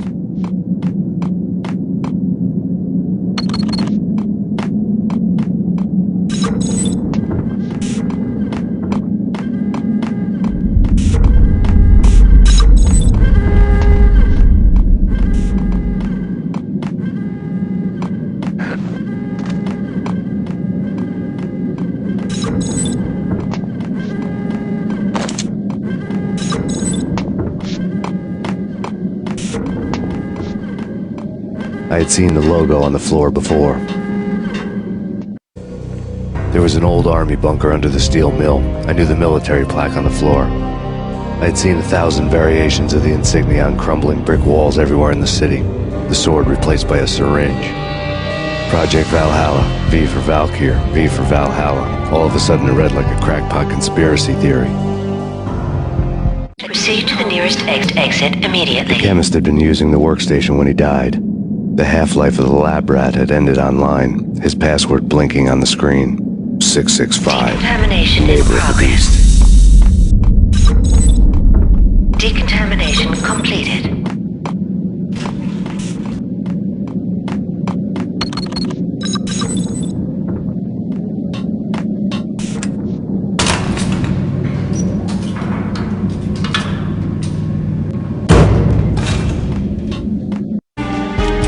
Attention all personnel. Self-destruction sequence has been initiated. Proceed to the nearest exit immediately.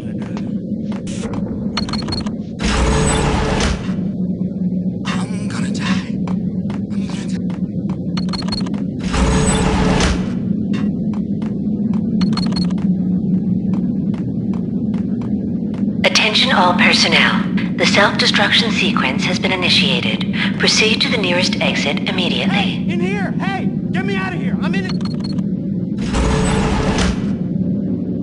Thanks! I thought I was gonna die in there for sure. I need you to get me through the decontamination chamber airlock. You're crazy! No way! The place is blowing up, for Christ's sakes! Either that or back to the cell. Your choice. Okay, I'll do it! I'll do it!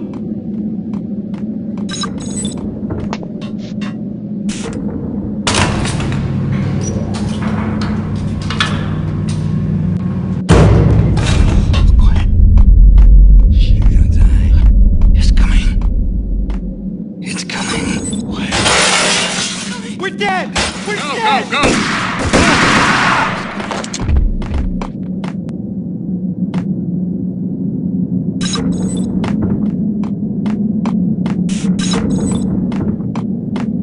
Get in! Decontamination in Attention all personnel. The self-destruction sequence has been initiated. Proceed to the nearest exit immediately.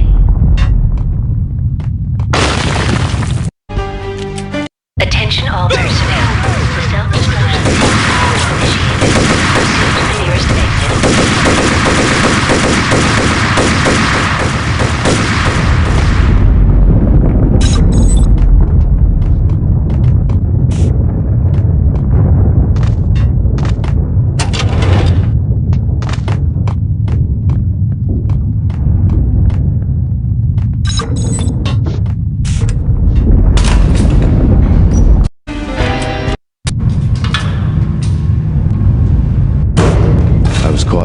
of the deadly web that was the Valkyr case.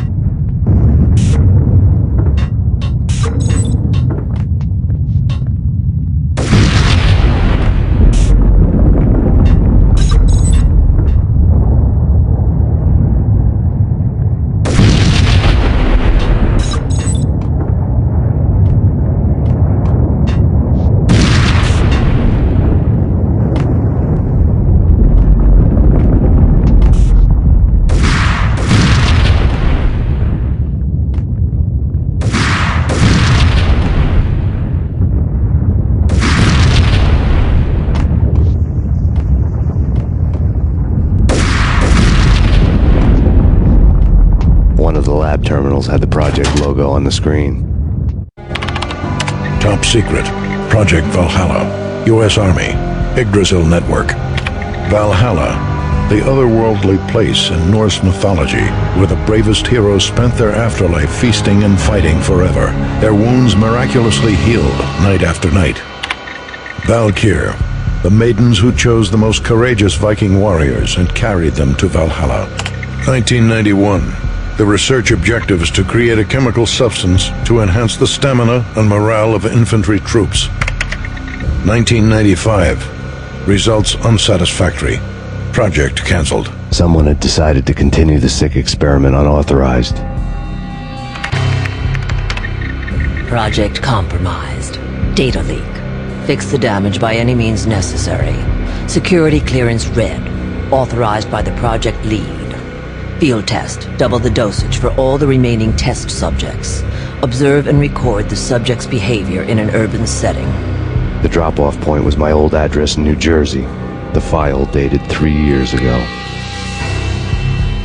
Just when you thought you had reached the deepest depths of horror, it suddenly got worse. How to turn off that small voice inside your head that started to whisper that you should be glad that now, if not before, your revenge was justifiable on any conceivable moral scale. That small voice proved, beyond any doubt, that I was damned. The dagger-heeled woman had come and gone a long time ago. There was nothing more for me here. The bunker's name was acting as a self-fulfilling prophecy.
Piece together a jigsaw, and the final picture is you finishing that same puzzle. A mad, green-eyed killer standing behind you. An urban legend come true. The Project Valhalla test subjects had been the mad junkies who had murdered my loved ones. The rest was simple body count math. It all pointed to her. Ms. Valkyr. The factory went up in a fiery inferno behind me. All my leads were dead, turned to smoke and dust. I had lost my way. I hadn't slept in a million years.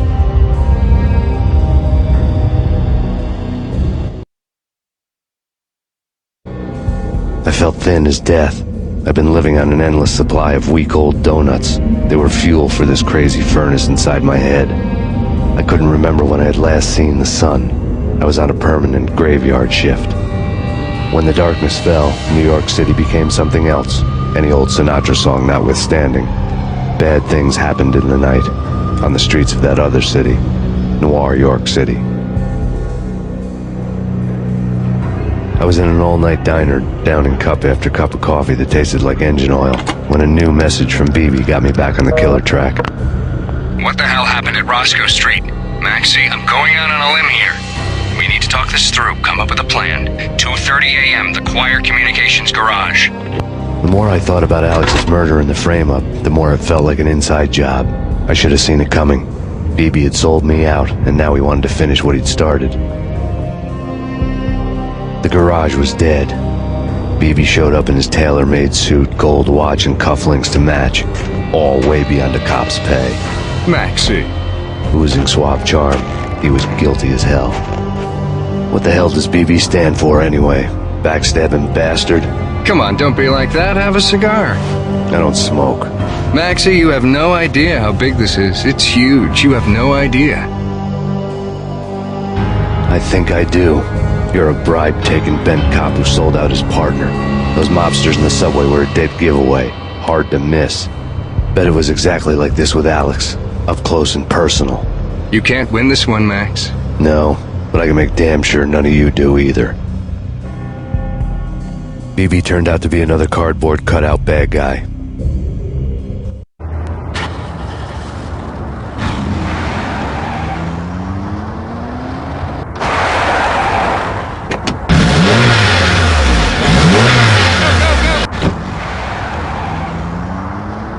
A bad cop on the take. A cowardly right-hand man fleeing from the scene, leaving his paid thugs to do his A bad cop on the take. A cowardly right-hand man fleeing from the scene, leaving his paid thugs to do his dirty work.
thing.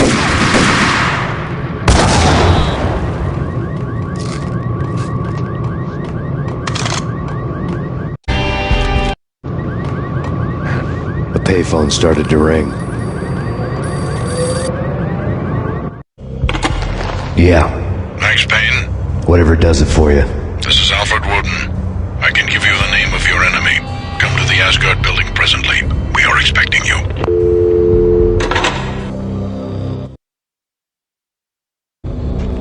Woden was waiting for me on the steps of the old building. Mr. Payne, let's go inside. The others are anxious to begin. The others? Despite the general misconception, this building actually predates the City Hall by 2 years, thus being the oldest municipal building still in use here at the foot of the Brooklyn Bridge. No kidding.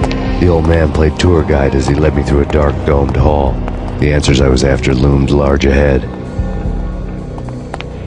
Mr. Payne, I would like to introduce you to my colleagues in what we call the Inner Circle. You've been watching too much X-Files. You have seen the files on Project Valhalla.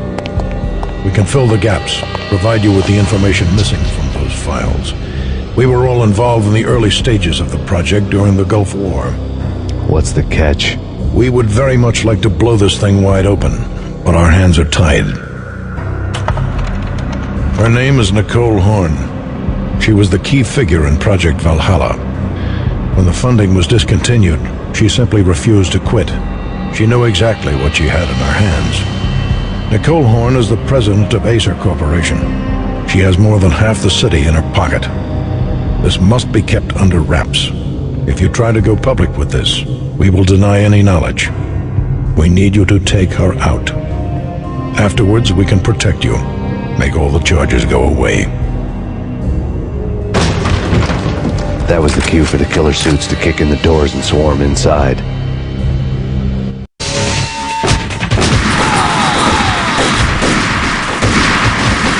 Impressive floor show, but I decided to leave early anyway.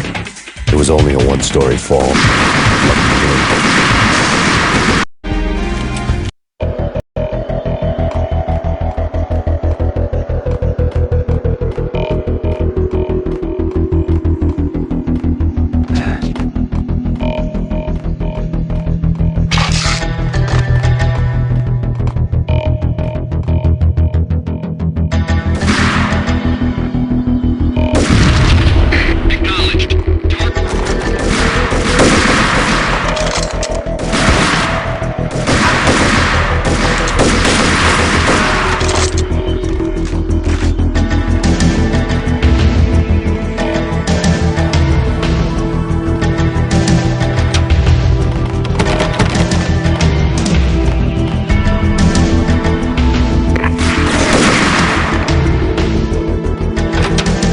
One of the monitors showed what was left of the Inner Circle.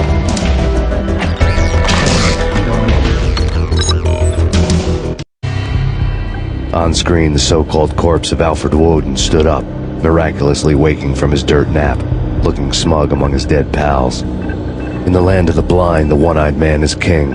I didn't know how he'd pulled it off, but it was a pretty slick way to get out of all his promises. Most of what he had said fit too well to be a load of crap.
What is your answer to those saying that he is actually providing a service long overdue to the city? This crusade nonsense has gone too far. He's out of control. It must stop. He will be stopped. That was Deputy Chief Jim Rivera from the New York City Police Department.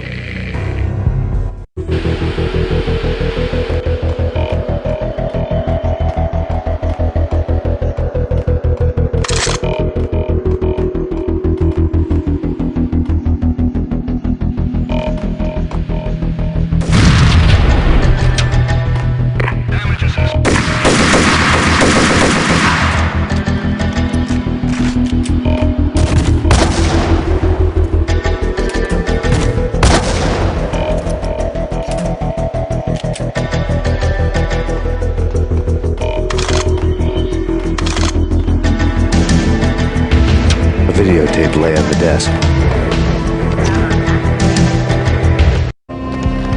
Nicole Horn had blackmailed the inner circle into silence. The tape came with a curt extortion note on a piece of expensive paper. I remembered Candy Dawn taping her clients in action on the side, selling the tapes to the highest bidder.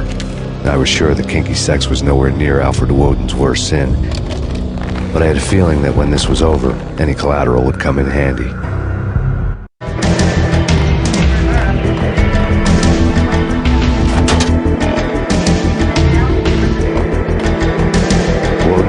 Present. Woden had taken care of my mission preps with military precision. The critical areas in the Acer Corporation headquarters blueprints were circled in red. The president's office was at the top of the building, right below her penthouse suite. The elevators were controlled by a security computer, part of the mainframe located underground below the building. The high-rise was sealed as tight as a sci-fi fortress.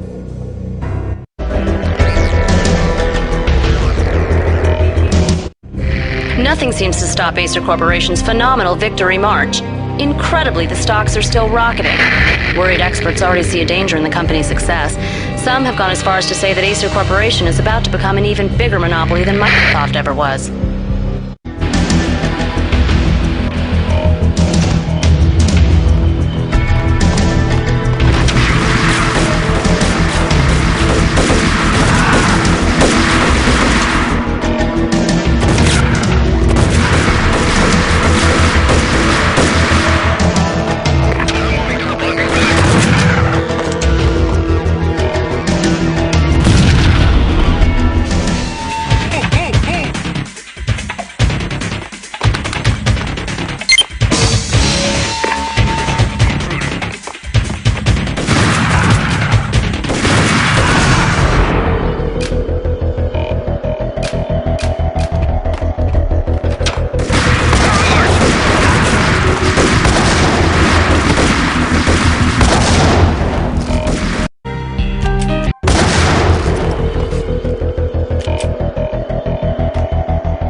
Best movie. Cassidy and the Sundance Kid. A hero's end. Going out with guns blazing. Never heard of it.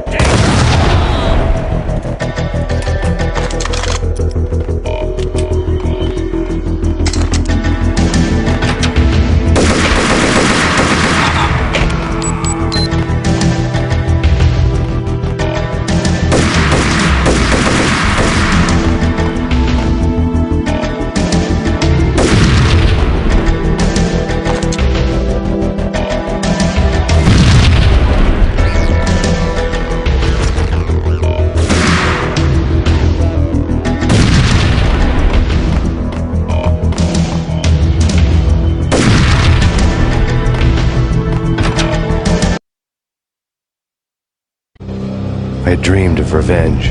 Those dreams were always nightmares, of coming close and then failing. Now I was close. I had a name to guide me, Nicole Horn. I had nothing to lose.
FBI. You've seen one, you've seen them all. Sure, good for a practice run. But this, working for her, well, this is the real thing. The money's astronomical. And best of all, you get to kill and sit up back Payne again.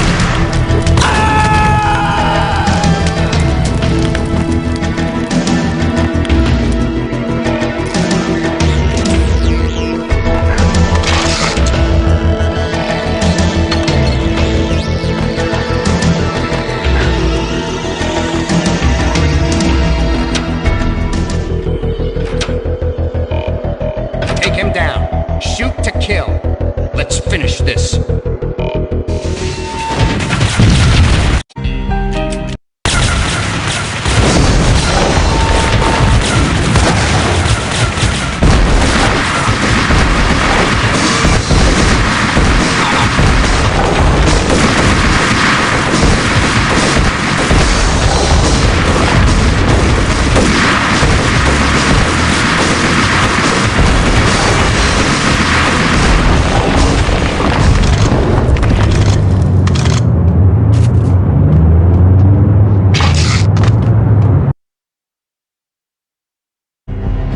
Mine wasn't the most original approach to the problem. It wasn't as if it hadn't all been done before. An eye for an eye, the first principle of revenge. Old as dirt, still going strong. The cardinal rule in going after someone with an intention to kill was not to make it personal, which it almost always ended up being anyway. It did with me. I took my time, cruising around the city in the snow. There was no hurry. I knew what I had to do now. I took my time, thinking about it, building up the rage. When I was ready, I parked the stolen wheels at the front entrance of the Acer Corporation headquarters. Got out, got in, got cracking.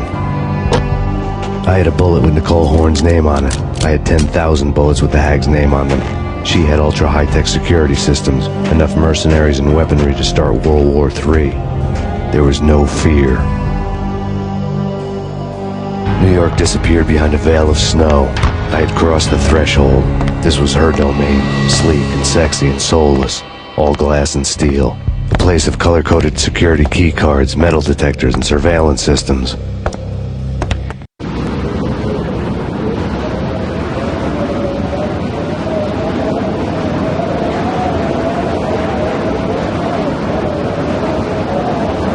Colder than a walk-in fridge. Cold as a gun.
good. Max, we gotta stop meeting like this.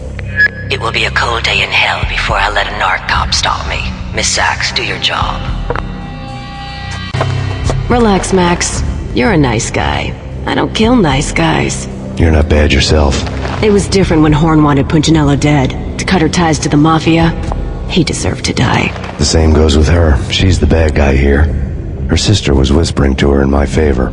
I knew the appetites of ghosts intimately. They hungered for revenge. No! A gunshot boomed and she fell down in slow motion. She was a nice girl, not really a stone-cold killer. And now she was stone-cold dead.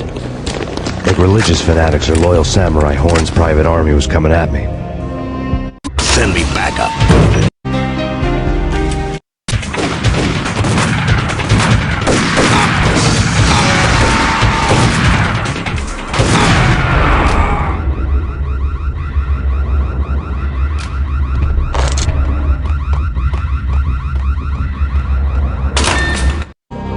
When the elevator came back down, Mona was gone. There was a lot of blood, but no body. Something clicked for the final time. My mind had never been so clear, as if somewhere high above the storm clouds were already gone, cold stars blazing from the black skies.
I had elevator access to the mainframe. From there, I'd be able to override its security locks.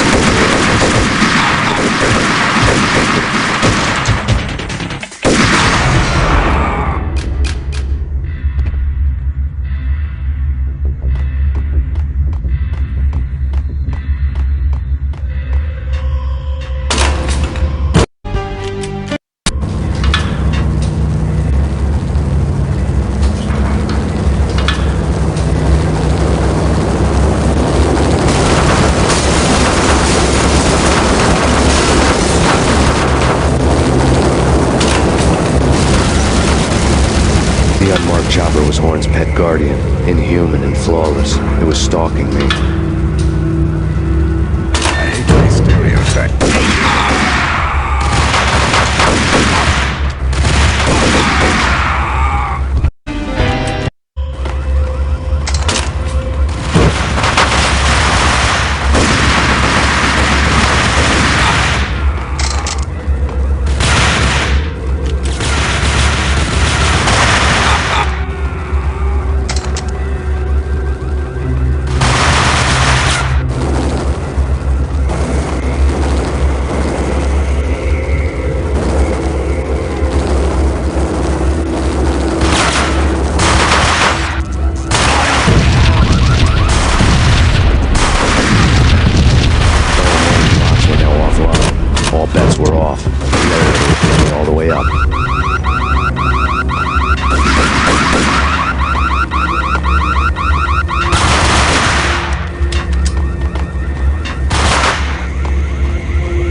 night seemed to stretch on to eternity.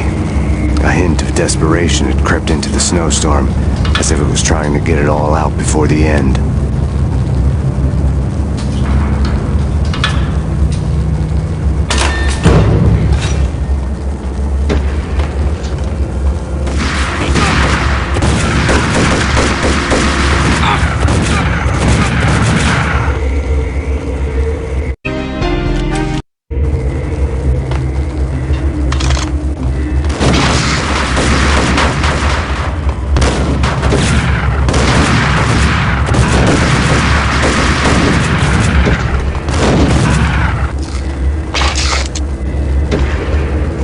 Horn's personal computer was on.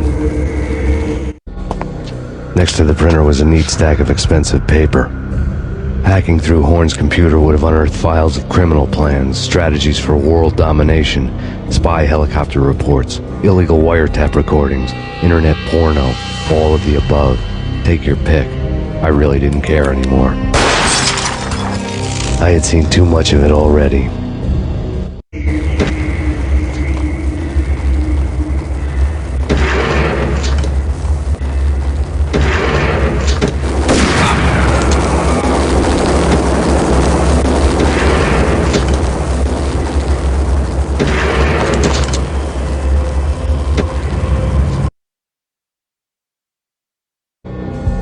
Valkyr had been meant to be a white-winged maiden that would lift you to a warrior's heaven, but it turned out to be a one-way demon ride to hell.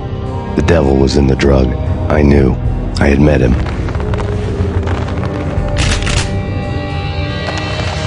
And now I was gonna kill her.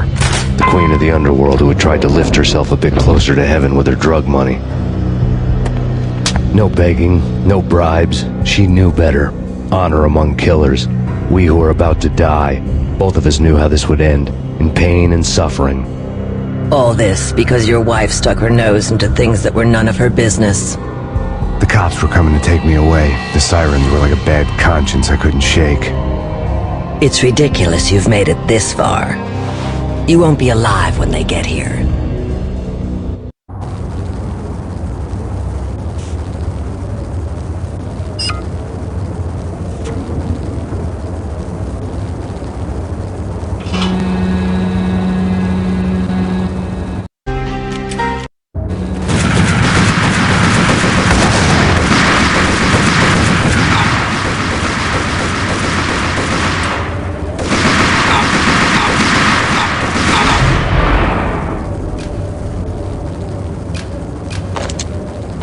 The elevator lobby. Get us back up now. Max Payne, this is futile. A waste of time. The deaths of your wife and daughter were necessary. Inevitable. It is done. You cannot bring them back. Nothing you do will make it any better.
Not a step further.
Dead.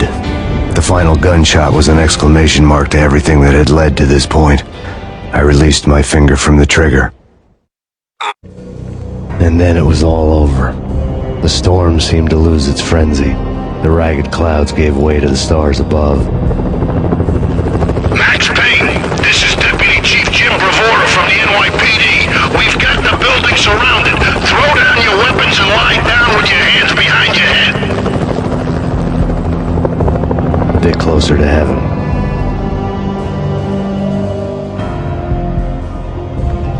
The cops' voices were distant and muted. Freeze! NYPD! Hold it right there! My ghosts released me from their haunting. Down below, New York City glittered like diamonds on black velvet. You gave us one hell of a ride. Take him down to Central Booking. You heard the man. Woden was there in the crowd, standing by the sidelines. It wouldn't be over till the man with the patch would say so. He'd say the right words. I knew he would. He'd better. Woden grinned smugly. It was the grin of a winner. That made two of us.